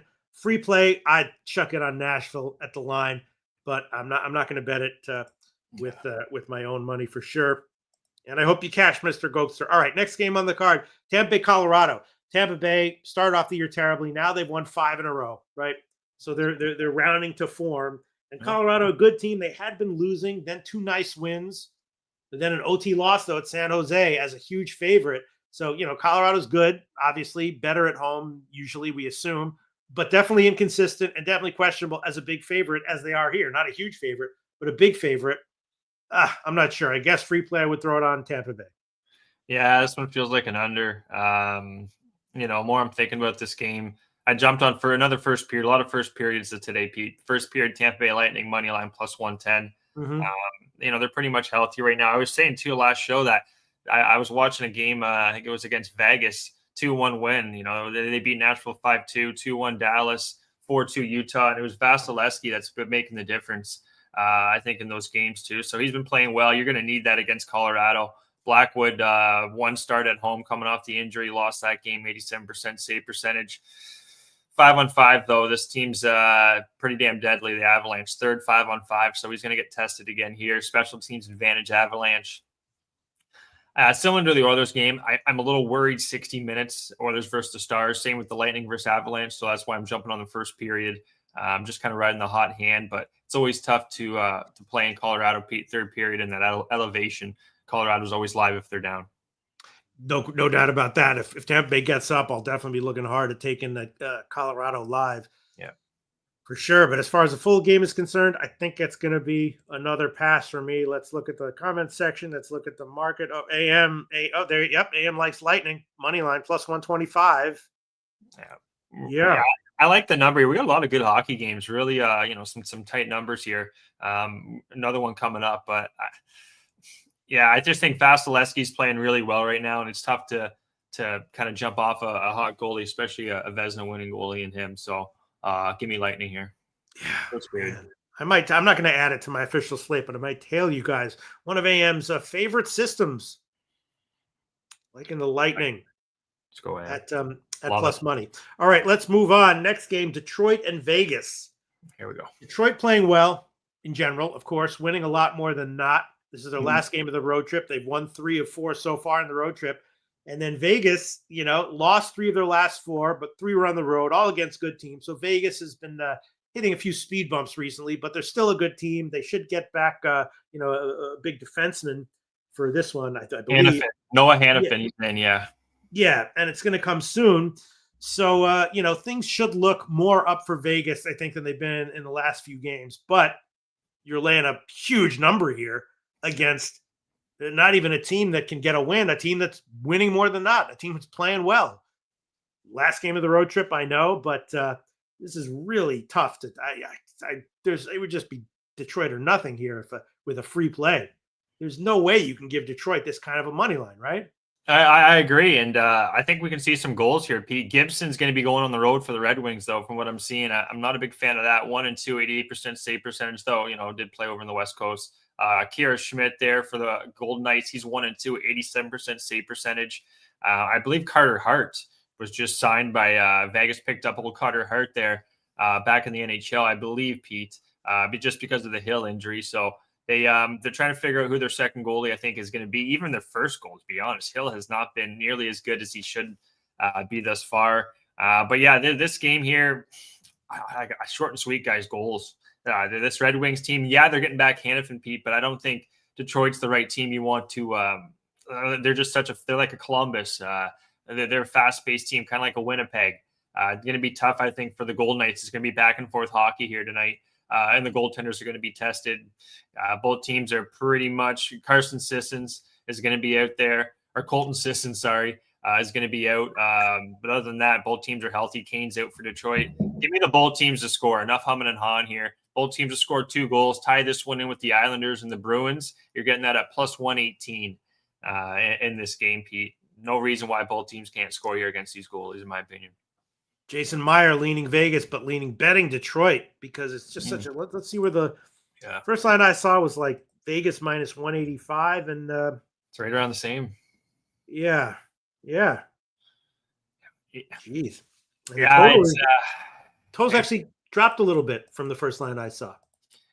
Yeah, I did see that there. Vegas have been playing some unders, 4 of the last 5 have gone under, but on the other side, I was saying Detroit's not a team that's, 5 of the last 6 have gone over for Detroit. Last game of a road trip out west. I like the goals. I was almost going to take this one off, to be honest, but more I was thinking about it, I feel like I was looking too much into it. So I just think there'll be some goals here. Red Wings could be live. I wouldn't talk anyone off the Wings today. Yeah. You're probably right. Now it's down to 6, even like minus 117. Some places. The goalies are bad, though. I would expect some goals here tonight. That's why I like both teams scored 2. I'd be leaning over, but I am not going to make it official. All right, next game on the card is Florida Anaheim. This one I bet might have been a sucker bet, but I don't think so. Florida, of course, okay, 2-2 on their homestand. Now they go on the road, but not too inspiring. They've had the injuries have hurt them. They're still a good team, deep, but not the elite juggernaut that they are when they're at full strength. And Anaheim, with their new coach and the new system, turning it around, they've now won 5 of 6. Impressive, good overall. And I think it's a train right now where you're just taking Anaheim or nothing, unless you have a real strong reason to not do that. And as a home dog, I understood the line; it made sense in general. I took Anaheim as a dog at plus 120, but I think that it's gone up. Florida's taking money. Florida's taking money, Pete. Yeah, look at that. I took Anaheim plus 120. Now it's 140. That's a massive move. Holy crap. Yeah, I was trying to see if somebody was in. They played not long ago there, and Bobrovsky didn't play in that game. They lost 3-2 at home against the Ducks. Now you're going to get Bobrovsky is going to be in the lineup here. Other than that, I don't see too many other changes to the Florida lineup here. I'm just going to see if the Florida Panthers beat writer has brought anything up. But I just think, Bobrovsky is going to be in net here. This is not going to be a high scoring game.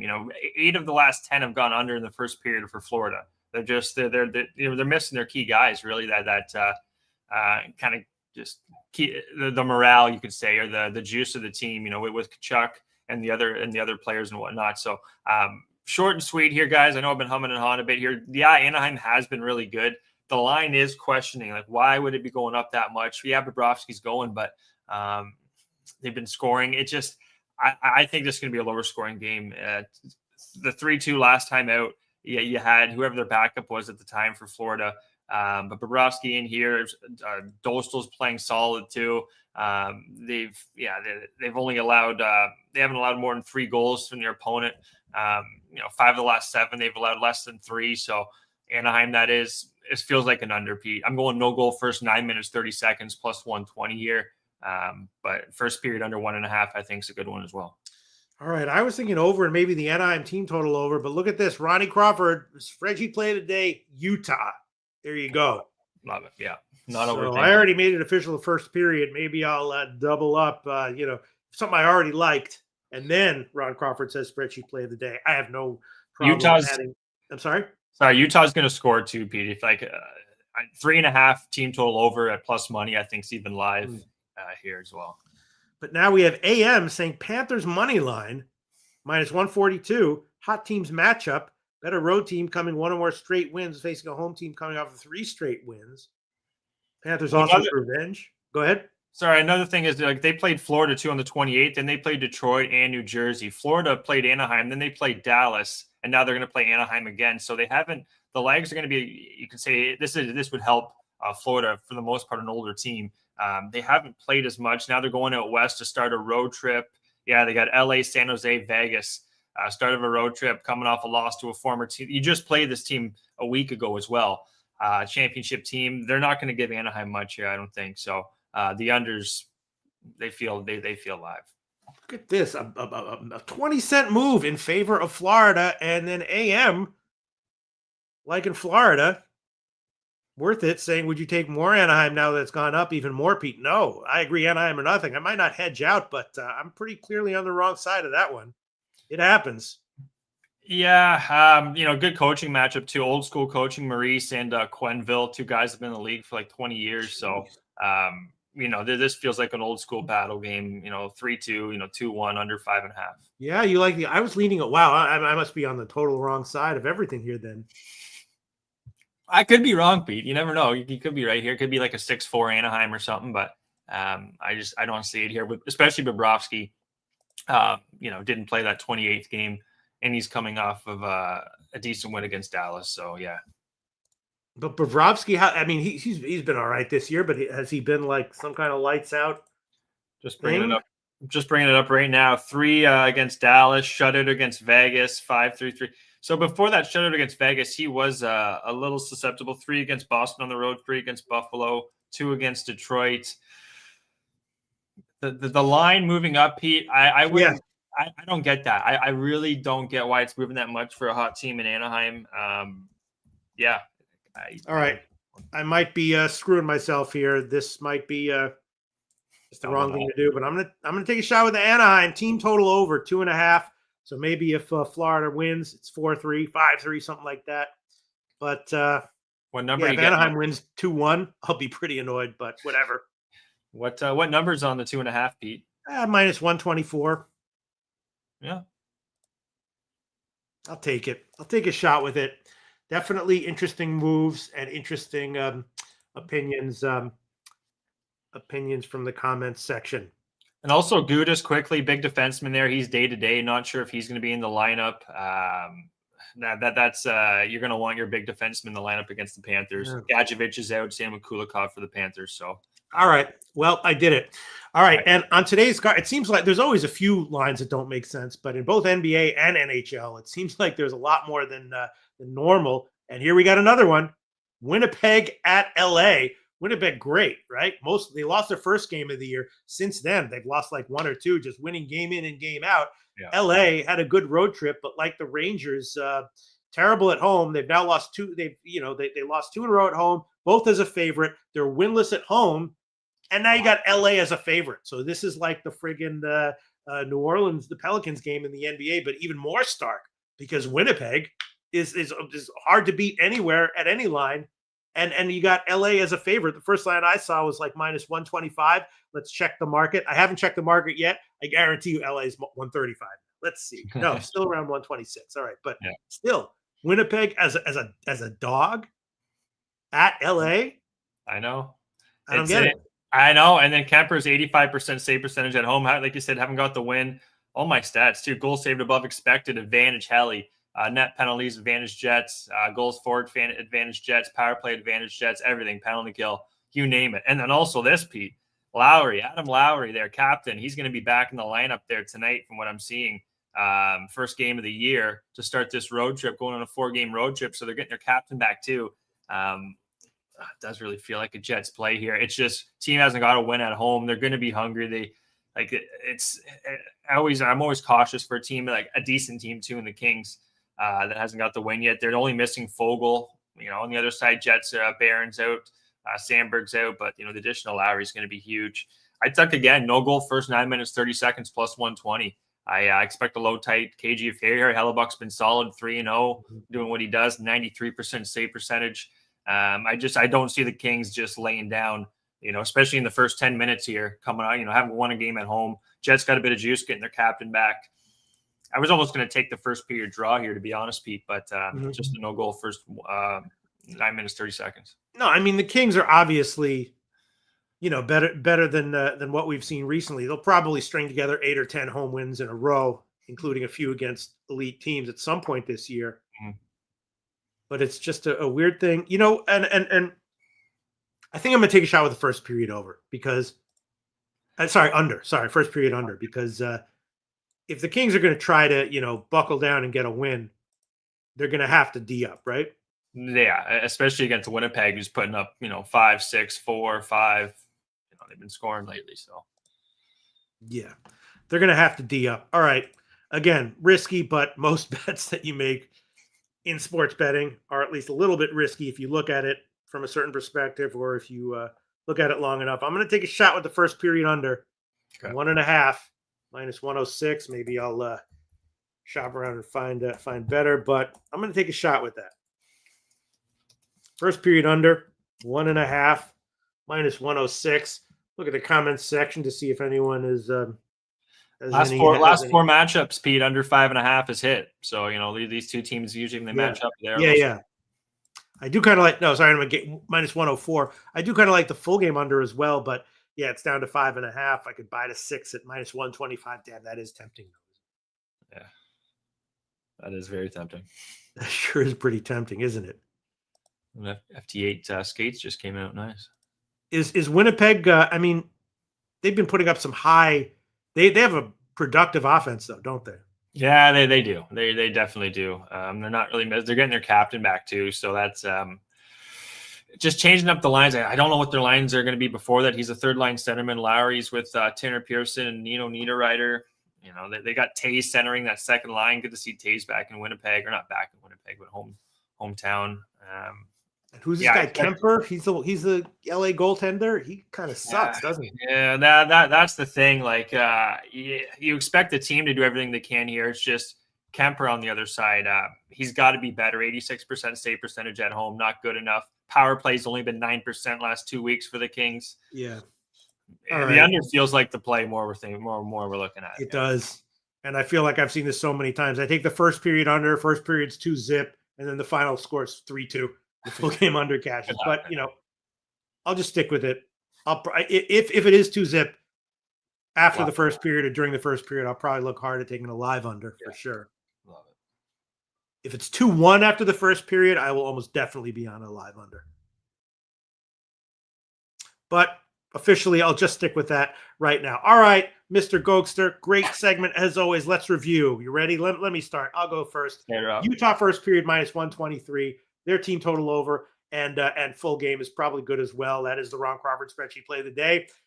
I'm doubling up with Edmonton first period here. Money line plus 103 and team total over a half.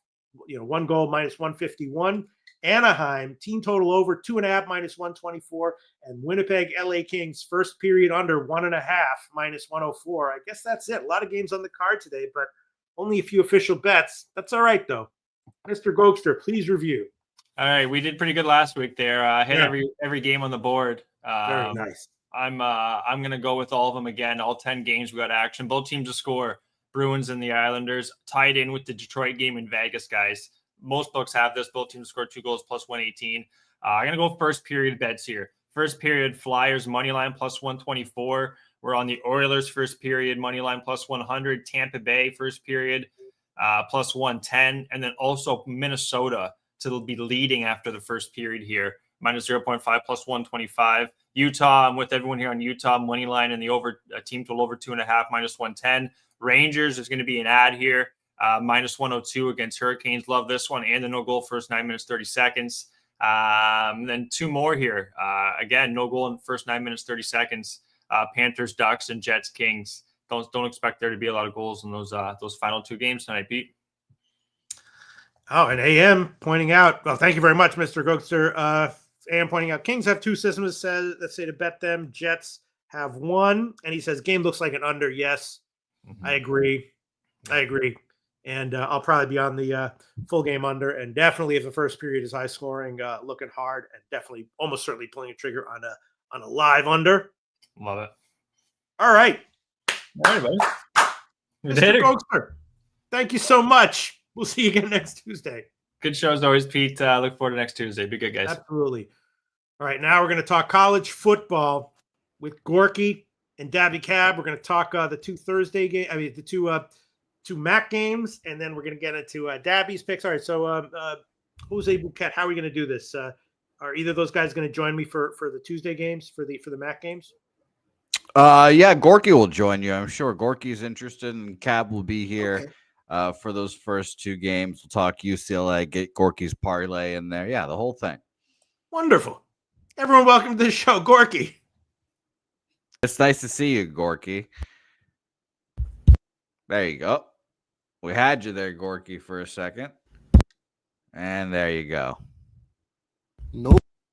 Well, There no, you you go. had it. You had it. You had it, Gorky. You muted yourself and you had it. There you go. You're good now. Gorky, it's nice to see you. Am I good now? Yes. Okay, let's fucking go. Okay, let's fucking go. Gorky. I'm sorry, boys. That's okay. Whatever you need, you got. No, Great no. to see you, Gorky. How What call are you? For what are first-time we- viewers of the show, Gorky absolutely killing it in these segments with me. Undefeated for a few weeks in a row. In general, was college football last week as good as always for you, Gorky? 2 weeks. 2 weeks.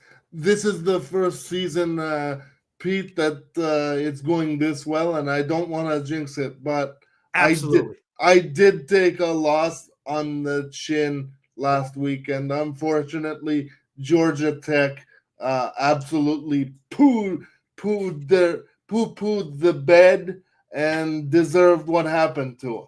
I have no excuses. Okay, that's great. Doesn't make any excuses. Cares about jinxes. I like this guy, Gorky. All right, Gorky, let's get into it.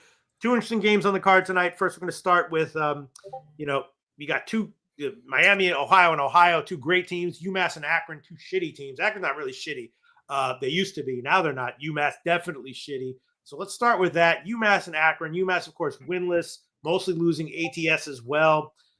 Just not getting it done. They're a 10-point dog here to Akron, who's off an upset win at Buffalo. They were helped by turnovers in that one. But, Akron is okay now. And just UMass just can't really score. They just have all their scoring numbers are just bottom of the barrel. Can't score inside the 20. Can't really move the ball outside the 20. Everything. Total, in light of everything, seemed a little high to me at 50. I was definitely leaning under. And as far as the spread is concerned, I mean, if UMass is going to get a cover, probably this would be it, getting a whole bunch of points against a non-elite team. But my main lean here was under, thinking about UMass team total under, and maybe it's leaving money on the table, not taking Akron to steamroll a terrible UMass team. Or, maybe UMass surprises and keeps it close. As of right now, my only lean is under. Gorky, did you look at this one? What do you think? Pete, I could only go Akron here, and I have them smashing. This is Maction right now on a Tuesday. Let's go Akron all the way. First half. Wow, it's moved up to 11.5 now, which is not surprising, I guess. I would take it up to 14 and anything over that. But only at plus money. You guys know I love those plus money spots. But this is definitely, the Akron is just a better team. Like UMass in any sport is just UMass. Well, I'm just saying. No. Whereas Akron, 10 years ago, yes, probably the worst team in all of college football. Right. But NIL has kind of help them out and uncover a few gems. They can give you $500. They can give you $500 here and there. And there are some savage kids that come out of Akron that just want to play football and hit people legally and stuff like that. So football is a release for these kids, and they take it seriously. Interesting. Interesting angle there, Gorky. Yeah, I thought maybe the under would be the play, but it's moved up significantly, which, we see a lot of weird line movements. I just think Akron is the hands down the better team here, Pete, and there's no discussion about it. Like, we can sit here and talk how UMass can cover 11.5. I don't see it. Two things that I want to bring up from last week. First of all, shout out to Kong's Clips. You remember that, Gorky? Last week, Kong's Clip was saying he loved Texas Tech. Now, Kansas State, has a nice, home field advantage. Betting on a road favorite at Kansas State, a big road favorite at Kansas State, sometimes has great value, but it's a ballsy move. Conflicts loved Texas Tech last week, and I'll be damned. They rolled, just like he said. And I think they were down early, actually. I think Kansas State scored the first touchdown or something, but huge. Go ahead. I would like to apologize for the background. I can't really help it. It's a fire test or whatever the fuck, but, there's nothing much I can do about it. You don't have to apologize for anything, Gorky. We can stop the show if you'd like, but that's it. But shout out to Kong's Clips for great friggin' call on Texas Tech last week. He said something like my favorite bet of the year or whatever it was. Loving Texas Tech. I honestly could not. I trust Kong's Clips implicitly. I just couldn't bring myself to tail it because it's so scary to tail at Kansas State as a big home dog. But he was damn right. And here he goes. Says I'm going to be on Texas Tech again this week in some form. Already bet the 9.5. Looking to get it another way. Maybe first half. This team is by far the best team in the Big 12. Shout out to Kong's Clips. Great read on Texas Tech last week. I suspect he has a good read on them again this week. Bro, go ahead. If BYU loses a game, this is it. Like, if this team actually goes into Texas Tech and gets the job done there, we should just crown these kids national champions. Like, this is it. Yeah. If they topple Texas Tech as well, what are we doing? Why are we waiting until January 20th? No, I hear you. And the other thing was, I don't know, there is definitely market manipulation that goes on in sports betting markets, college in particular, because the market is small enough you can manipulate it relatively easily, but big enough that you can get down a lot of money if you want. And that JMU total from last week against Texas State was completely nuts. It was very low. When it opened, it made no sense that it got slammed all the way down to 55. Made absolutely no sense. And, of course, soared over. So I'm not going to say that was manipulation, but it sure as hell felt like it. Go ahead. I see Dabby Cab is in here. Let's bring him on. Let's bring on Dabby Cab. Hey, Dabby. Sorry for sore eyes. Brother? That's all I'll say right now. Let's get into handicapping, which is your favorite thing to do. This Akron, I don't know. I was thinking maybe, UMass can't score at all, so maybe under, maybe UMass team total under, but total's moved up 1.5. What do you think, Daddy? I mean, I like plus money spots, but what's Dabby got to say about it? I want to hear this. Yeah. Hey there, Dabby. Dabby is hey muted. there, Dabby. It's backstage. Guys, I don't have anything about this game. I hate to be that guy, but I don't want to waste anybody's time. I didn't bet it, and I don't have any thoughts on it. All right, let's waste no time. Move on to the next game. This one I did bet, although I admit that I probably bet the sucker side. I didn't bet it huge, but we got Miami of Ohio at Ohio. Classic situation where you have, an elite team that is probably going to be a public dog getting points against another good team that is good. But how can you give a team like Miami of Ohio, the class of the MAC, points in any situation? Big, primetime Tuesday night game. Miami 5 straight up in ATS wins under their current coach. A lot of times they do have, struggle a little bit non-conference, but then in MAC play, they tend to steamroll. Ohio's been very good at home, winning and covering, but I just don't see how you can give Miami, Ohio points, let alone a field goal or more. And I thought the total was a little bit low as well at 50, but now it's down to 49.5. I mean, my Ohio has a Navarro, great, dual threat quarterback who's always been a great runner. Now he's been better at passing. So Ohio has a nice offense with a quarterback who gets shit done. Miami, of course, has skill guys all over the field. So I thought, Miami, and I bet the Miami team total over at 23. Might have been a sucker play. Dabby Cap, did you look at this one? Yeah, I did. I like the over in general in this game, and I know it might seem square, and the numbers coming down, which I would say that I don't like to hear that. But guys, these MACtion games and these midweek college football games, the JMU one's a perfect example. I think the market's a lot better on Saturday and maybe some of the Friday night games than it is on Tuesday, Wednesday, and Thursday. I'm not saying don't look at the market or listening to it, but I'm probably going to get there with this over, Pete, even going against it. And look, you can go into several of the games, like the game for Miami of Ohio against Akron, the game against Northern Illinois. Hell, at 1, 2, 3, 4 of their last 5 games have gone under this total. So why would I take the over? Because in all 4 of those 5 games that I just named, they hit 25 points or more. And if you flip to the other side on Ohio, who also has several games that went under, they hit 25 points or more in all but one of their games as well. I think both of these teams get over 24 points tonight, which means we see 50 points. So that's where I'm at. I got the over here.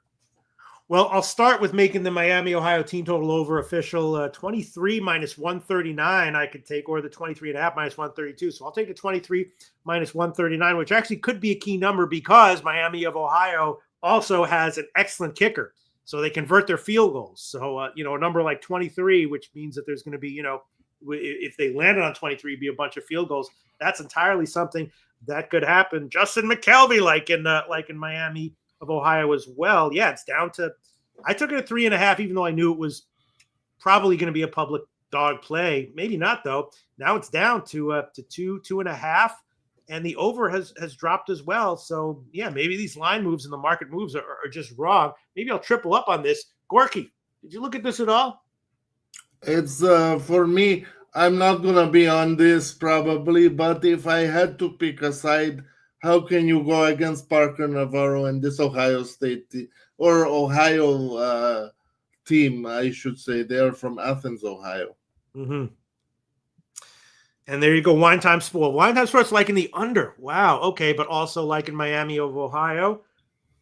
Da Big Set Jewel says seems like Miami, Ohio is too easy. Yeah. But sometimes those too easy plays are just too easy. Rare sometimes. Yeah. Spoons Bet says, I think these are the best 2 teams in the conference. Miami of Ohio is winning on the road tonight. Yeah, I mean it, AM says, looks like late big money is coming in on Ohio, probably closes at 3. I will tell you this, if either of these teams goes down significantly, I'll almost certainly live bet them, especially if it's Miami of Ohio. Let me see these records for a second, Pete. Chef Tony likes Miami of Ohio, money line. Let me see this. What the hell? What are we doing? Yeah, look at this. So, there's really nothing really more to talk about. It's just, do you want to, is Miami of Ohio the soccer bet trap or just too easy that don't overthink it? AM says Circa getting hit hard on Ohio today. I mean, I'm sure there's going to be big money coming in on both sides here. And maybe the play is just wait until the game goes and then take the team that's down at the half.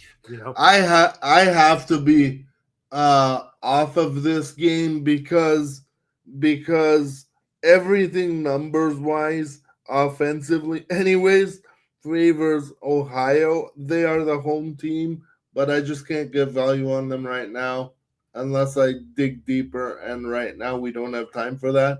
Yep. If I turn on anything, I will let everybody know on Twitter, including you, Pete, even though I know that you don't really like Twitter, but it is. No, I love Twitter. I just don't have that much time.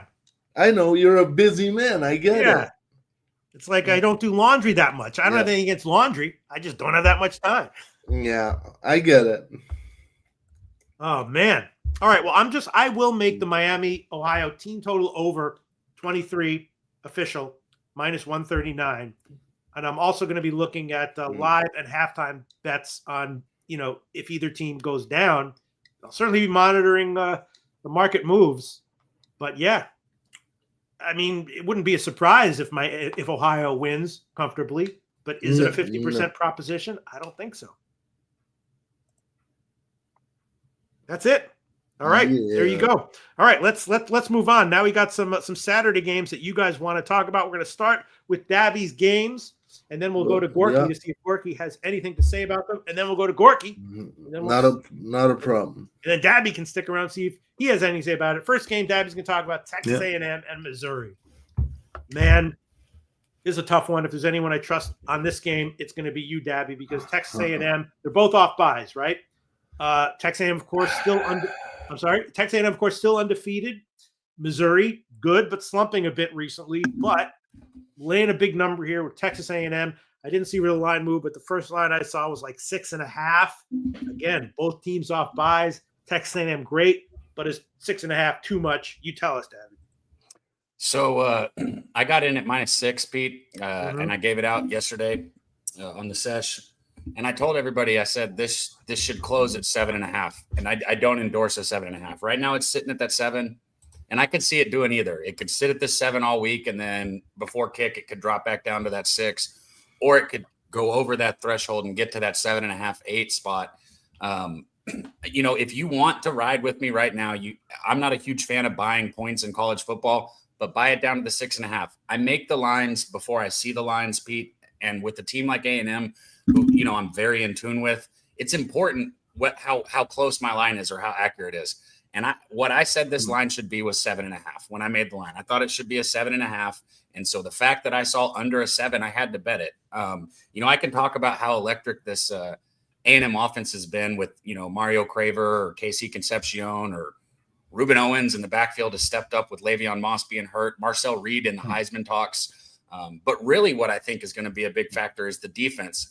If you guys haven't been paying attention to what Cassius Howell has been doing, number 9 on the end of the line for this A&M team, the dude is an absolute monster. And Elko has finally got this defense starting to click. They're getting home on some of their blitzes. Their third down defense has still been outstanding. Missouri, they're doing what they do every year. They're winning some football games. They're in the top 25. They're not an elite team. They're just not there yet. They're not going to be there for a couple more years. A&M is finally taking that step here. They beat the brakes off Missouri last year, and this was a better Missouri team last year, in my opinion, than this year, and a much worse A&M team last year than this year. So, honestly, I see this as a double-digit win. So I got A&M all the way. All right. These big favorites, they sometimes seem like traps. They sometimes are traps, but sometimes they're just like Texas Tech last week, which was just, if you know what you're looking for and you know what it looks like, it's just some of the best bets all year that you can find. Sounds like Dabby Cab is leaning that way. Gorky, it's even though Missouri's not an elite team, it's scary to fade them at home getting a touchdown, right? Yeah, Prebula is out, by the way. They're going to have the starting freshman at quarterback for Missouri. Prebula's out for maybe a year and a half. Yeah, he's not coming back to this game. Yeah. He has a broken leg. I don't know. Maybe a year and a half. But for me, it would only be Texas A&M here. I didn't go with them as part of my parlay, but it has to be Texas A&M, and I love undefeateds, so I hope they run the table for Dabby's sake and their own sake, because Marcel Reed is the man. Let's go. He can be an athlete and be a pocket passer. I love to see it. Look at this. And Kong's Clips also endorsing it. He says, I got on Texas A&M early in the week at 5.5. Very nice, but he still endorses the 7. Yeah. Pete, like I always say every week, there are levels to this. Like certain teams, certain years are just on different stratospheric levels. That's Texas A&M here as it compares to Missouri. And in Missouri, they don't have anything else. This team is it. Like, yeah, you have the St. Louis Cardinals, but they're not really, the state's team, so to speak. So this place lives for this team, and it is what it is. All right. AM says, I don't like bets where books are only taking action on one side. I've seen this before. Easy stay away. Uh-huh. All right. And there you go. Con Flip says, I think best spot this week is probably Indiana laying 2 touchdowns. I will almost certainly tail that. Thank you very much, Con Slips. All right, let's get to Dabby's next game, which is Kansas, Arizona. We know Penn State. Arizona off of a huge win at Colorado, right? We know Penn State isn't that good. So, I would lay up to 3 touchdowns with Indiana. Right. Okay, there. Wow. Okay, so Gorky and Kong's Clips endorsing Indiana as a big favorite. All right, so we got Kansas and Arizona. Arizona off a big win at Colorado. Kansas off of a scare against Oklahoma State. With Oklahoma State, a team, it's a lost season for them, but they started playing some young guys, and those are guys who are playing pressure free and with energy and enthusiasm. So it's not a huge shock that Kansas struggled in the first half in that game, and then they pulled away in the second half. Definitely put a scare in them. I was looking at this game before I knew that it was going to be a game that you chose, Dabby. I was like, I'm going to take Kansas first half here at +3 or something. Arizona, again, big win at Colorado, now coming back home. Kansas off a scare. I think Kansas is good enough to warrant a bet first half as a dog. What do you like here, Dabby? I like that Kansas first half bet. And I really kind of thought about betting Kansas. Shout out to Wine Time. He's had me, paying attention to this Kansas team. I've had bad luck. The 2 times I've jumped in on Kansas, I've lost. But there's been multiple times where I've thought about betting Kansas, laid off. And of course, we all know how it goes. They cover the games when I lay off. So I've seen them do plenty of good this year. But I just took the over, guys. Now, Arizona's, don't get me wrong. Arizona's defense has been, decent, giving up 19.88 points per game. So not a bad defense. But this is just a spot where I think Jalen Daniels and this Kansas offense, I think they put up points. And if they can get me over that 24, 25 mark, I see Arizona scoring 35 points in this game. So I took the over. I know 56 is kind of a high number, or 56.5, but I think we get there. So I'm over in this game all the way. Interesting. All right. Well, I think I'm gonna make Kansas first half official. Maybe I'll chuck on a team total or over or something as well for Kansas. What do you? And think, I love Gorky? that, Pete, because I've also learned through watching or betting Kansas this year that anytime Kansas is aside, the game's going over. Right. Pete, Yeah, their last 3 games went over, but before that they had at Central Florida, game went under. First game of the year, I guess you can throw that out. Yeah, but I mean, playing against a team with a good offense, you're usually, you're right. You're usually going over. Gorky, did you look at this game at all? You got any opinion here? From suffering through Kansas against Kansas State, Pete, because I wanted to put it on the show, and actually, no, not on this show, but on the tailgate Saturday morning, I wanted some action on the 12 o'clock window, and I took Kansas at home, and they were an absolute letdown. This team has absolutely checked out. This is Jalen Daniels, right? Jaden is in the NFL already. Did I say Jaden? I'm not sure. But this is Jalen Daniels, right? Uh-huh. Yeah. I think Jalen Daniels has actually checked out, and he is looking forward to the next chapter of his career and life, and let's go. Well, he's been here 6 years already. Sure. There's nothing to play for in terms of playoff or Big 12 title game. So I think this is an Arizona spot all day. Wow, interesting. Yeah, maybe he's just looking forward to the home finale at the end of November. Wow. I could be wrong, so best of luck, but I want nothing to do with this game. If I was going to be on a side, it would only be Arizona. Well, Wine Time Sports, I want to get to the window with Kansas. AM saying, wow, market is screaming Kansas here. AM says, I have a work meeting. Best of luck, guys. Thank you so much. Yeah, I mean, I would normally be thinking that Kansas first half would be a good bet, but teams and players do absolutely check out. And if Kansas is checked out, then yes, they're a fade.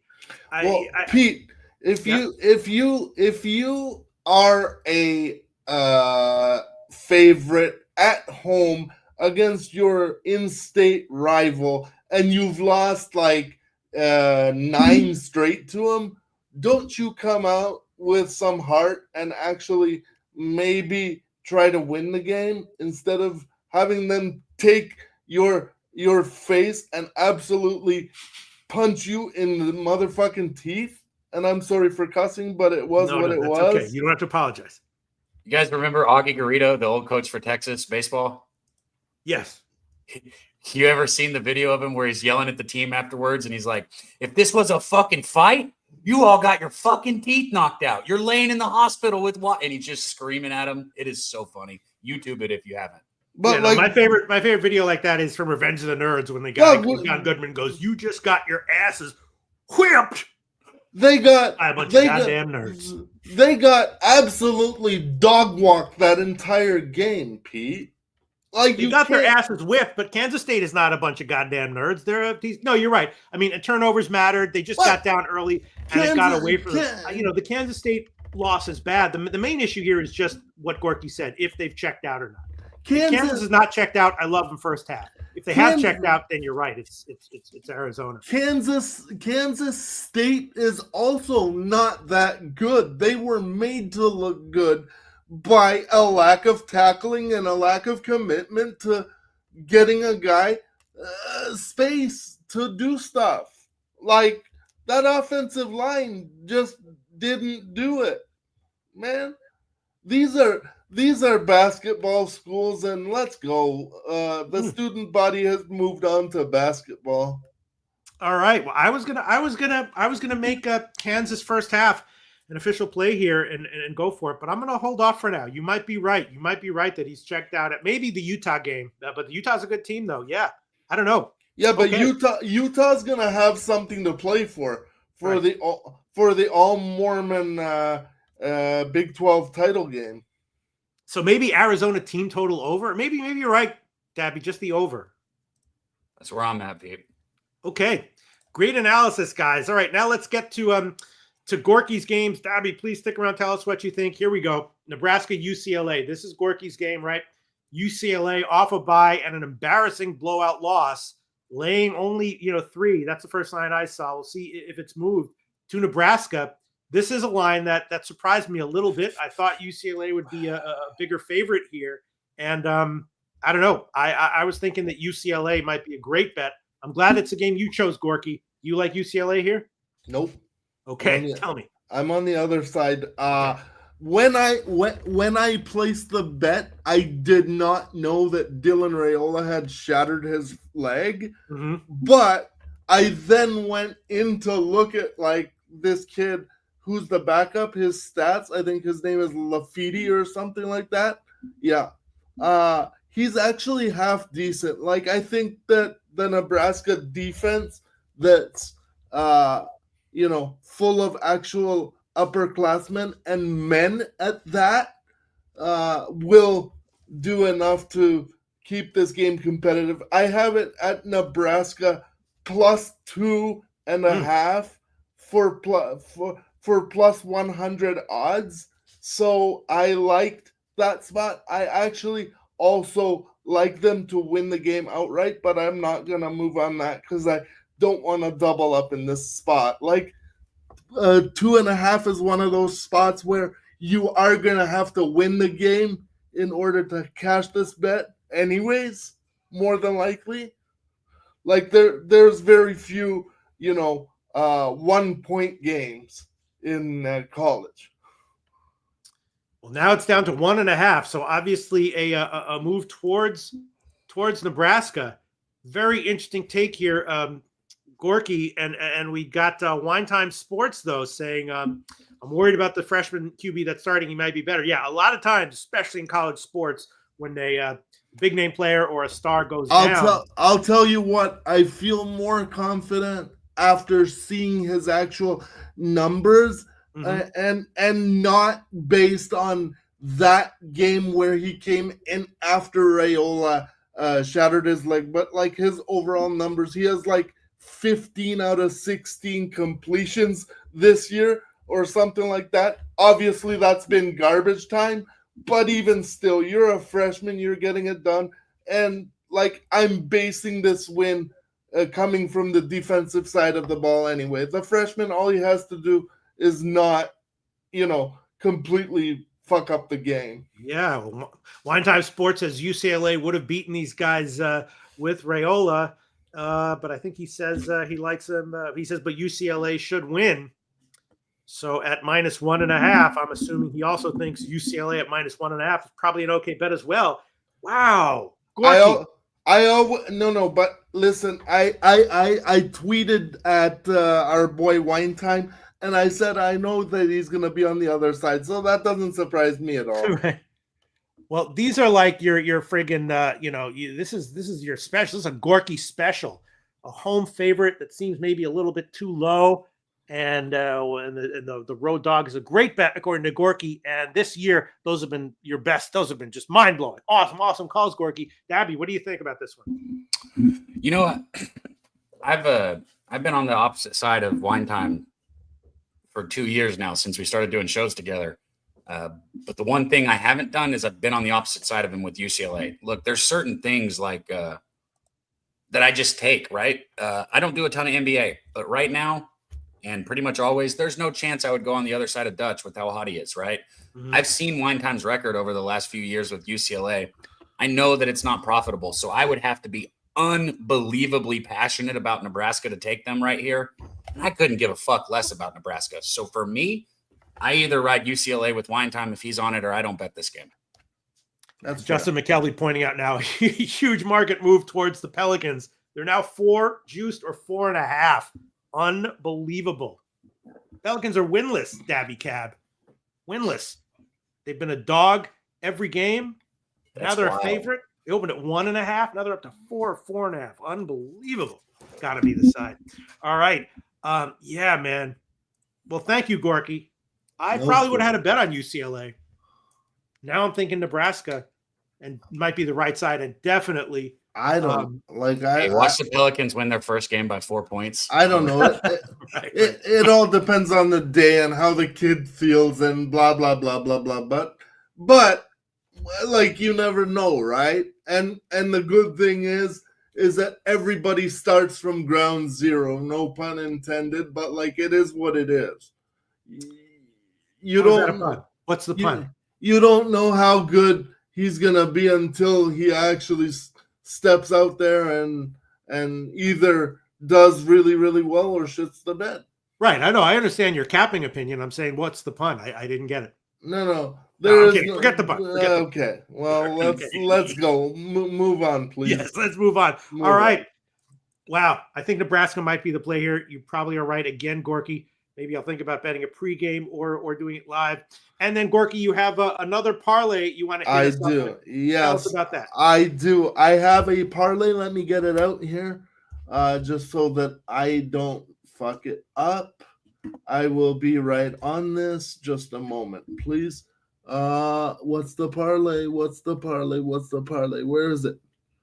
Come on. You want me to tell you the games that you picked? Yes. I'm going to give you a bet while you're looking for it. Yes, please. First one, LSU, Alabama. Well, no. LSU, Alabama speaks for itself. Alabama all day. Yes, and then Oregon, Iowa you have here. Oregon, Iowa, Oregon all day for me. I think Iowa is well overrated. I respect their defensive prowess with Kirk Ferentz, but no, there are levels to this, and Oregon is probably the 5th best team in the country right now. They go in, they get the job done. No way they suffer another loss. Okay. And then you have Georgia, Mississippi State. Mississippi State always tough at home, even when they suck. Yeah.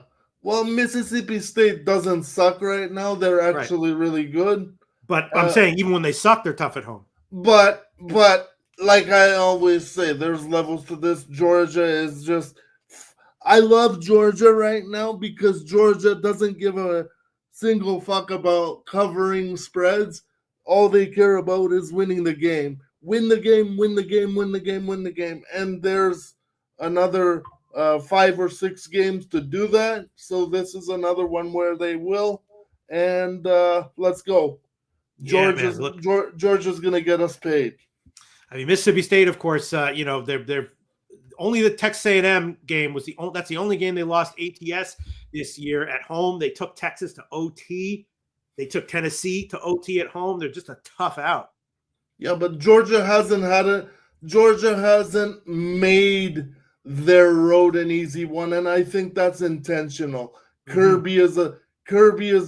Kirby is a winning genius. He knows how to keep a team engaged, and all they have to do is keep winning by 2 or 3 points. Okay. Who cares about covers? Like an Bama, Oregon, Georgia parlay. Moneyline parlay. Plus 102. Plus 102. Yeah. Let's see what people have to say about this. Okay. Yeah, Kong's Clip says lay the points with Alabama this week. I think Alabama's one of the best 3 teams in the country, and LSU is fucking cooked. I mean, they certainly got blown out in their last game. They've certainly shit the bed. The thing is, LSU know they're cooked. LSU struggles with Alabama when LSU's good. Okay, everyone. Great breakdowns. The Miami game will be interesting again. I did take officially a Miami team total over 23 minus 139, and I'm going to be looking close at that game live or at the half. I'm thinking about betting team that's down in that one. UMass Akron, total pass for me. David Redling says UMass worst team in the history of history. Okay, I don't know about that, but I mean, they're probably not even worse than Akron was years ago. Easy, bro. There's some really bad teams that have been around in the MAC. Yeah, maybe Akron at anything less than 14 is just an easy. I'm not going to make it official, but I might tell you on that one. It's certainly moving in that direction. Yeah, I would make sure that I can cover with the 14 though. Like make sure that the covering point is that second touchdown. 13 and a half. 13 and a half is the number, Pete. Yep. I hear you. Great take on college football again. Texas Tech. Kong's Clips liking them again. People liking Alabama minus the points and Indiana. Gorky and Dabby Cab, thanks so much. We'll see you next week. I got something real quick, Pete. Oh, go ahead. If you don't mind. Sorry for please jumping in. Okay, college basketball, and you can. I'll be real quick on it. In the Duke Texas game, I took Tremont Mark over 10.5 points. If you look into it, you probably watched him play with Texas last year, but this kid is, he's played for years in college basketball. He's had 1,500 points, 530 rebounds, 245 assists. He's played over 136 games. And this is a situation where the number's just too low, okay? 10.5 for somebody who's going to shoot the ball, possibly 18 to 20 times tonight. I absolutely love. So take Tremont Mark for Texas over 10.5 points. Sounds good, Davy Cabin. Like looking over the card today, just college basketball. Again, we had Matty Ice giving us some plays like in Iowa minus 22, and Justin McKelvey also endorsed that as well. So that might be a nice play there. It's a low total, but that might be a nice play. I'm thinking that maybe Kentucky first half against Nichols, they might just absolutely steamroll them, right? Is Nichols going to be able to hang with Kentucky for a half? Well, excuse me. I'll tell you the market stuff in that game right now, Pete, if I've got it for you. Yes. That's kind of what I've been doing for college football. It's been working for me. And now I'm doing the same here with college basketball. Kentucky, do I even have this game? I don't. There's not even no line movement, or excuse me, no. Yeah, it's because Nichols is right. Okay, yeah. But I can tell you, I went from the full game line went from minus 29 to minus 30. Bodog has minus 30.5 right now. And first half specifically, I'm seeing Bodog have 17.5, and it's gone 5 cents of juice towards Nichols, which is a little interesting. Yeah. All right. So Jose Bouquett, we're gonna just we'll just look over the card. I did not do any pregame capping of today's card yet. I got one bet for you. Go ahead. So that I've put in already here. La Tech, Nevada here, and I'll briefly touch on some other spots that were semi-interesting from a market standpoint. More bet percentages are available now, which is nice. Weren't as many available earlier, but in this game, we've got La Tech versus Nevada in Nevada here. So it's a true road game. Line opened up at minus 11 here, Pete, last night. Gets to 10.5, gets to 10, goes down to 9, goes down to 8.5 here as well. So you still see a 9 somewhere, but we're sitting 8.5 to Nevada here. There right now is 50% or 59% of the bets and 88% of the money on La Tech. So I'll follow the bigger bets here. I will join them, and I will make my first official college basketball play of the year. La Tech plus 8.5, minus 110.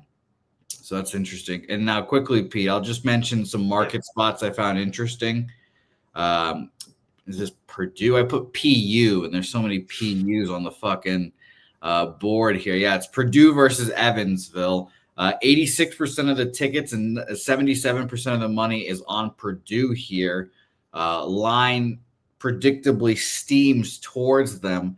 28.5 opener, gets up to 30.5 last night. Another 3-point move towards them. 33 gets up to 35. Now it's 35.5 here with all that bets and money on Purdue. Made it semi-appealing, but I didn't jump on it. I'll be looking at how these spots work out for these early games here. But South Carolina, another spot I found interesting. Pete, I don't know if you saw. Now South Carolina, North Carolina A&T, 88% of the bets, 93% of the money on South Carolina.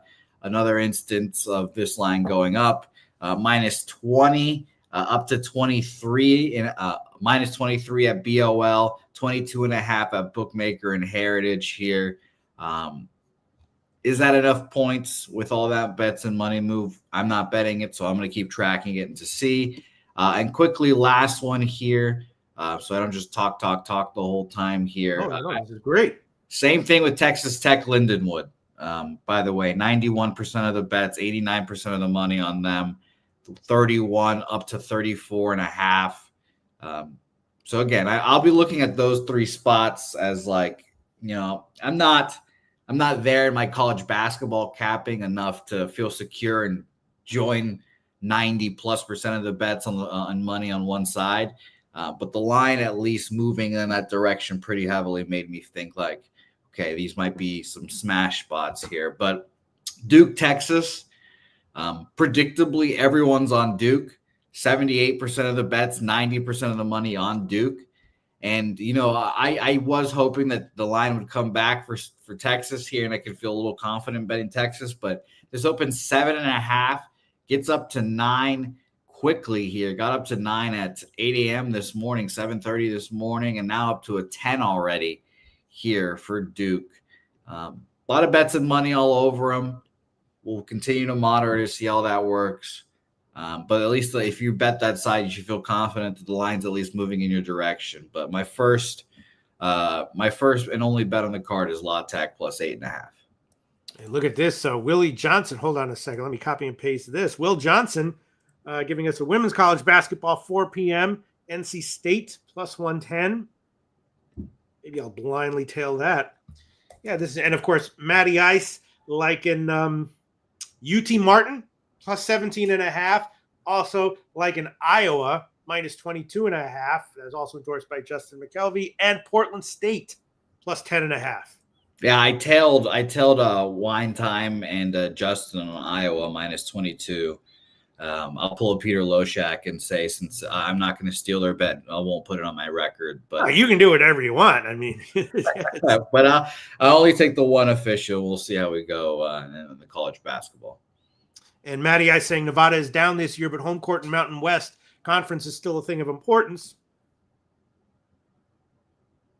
I'm not saying he necessarily disagrees with what you're seeing. Of course, what you're seeing is just, market indicators and stuff like that. Yeah, look at that. Will Johnson, Tennessee versus NC State women, like in NC State. I might blindly tail that. All right. Yeah, Will Johnson. I have to look right now to see if my book offers that, but consider me interested. Pete, did you bet the Champions League today? I know you did. No. I wanted to. I should have. I gotta get up to speed and see what's going on there. Maybe do some live stuff.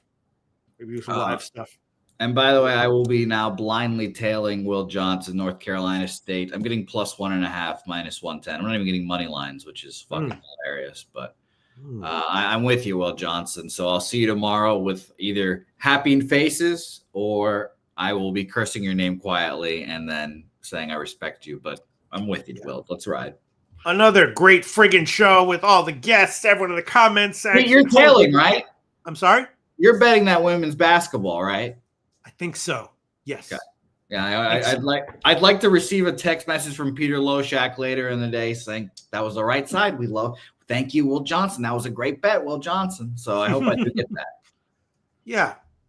I mean, I haven't. I mean, Tennessee is usually a juggernaut in women's college basketball, aren't they? But I certainly don't know what they're up to this year.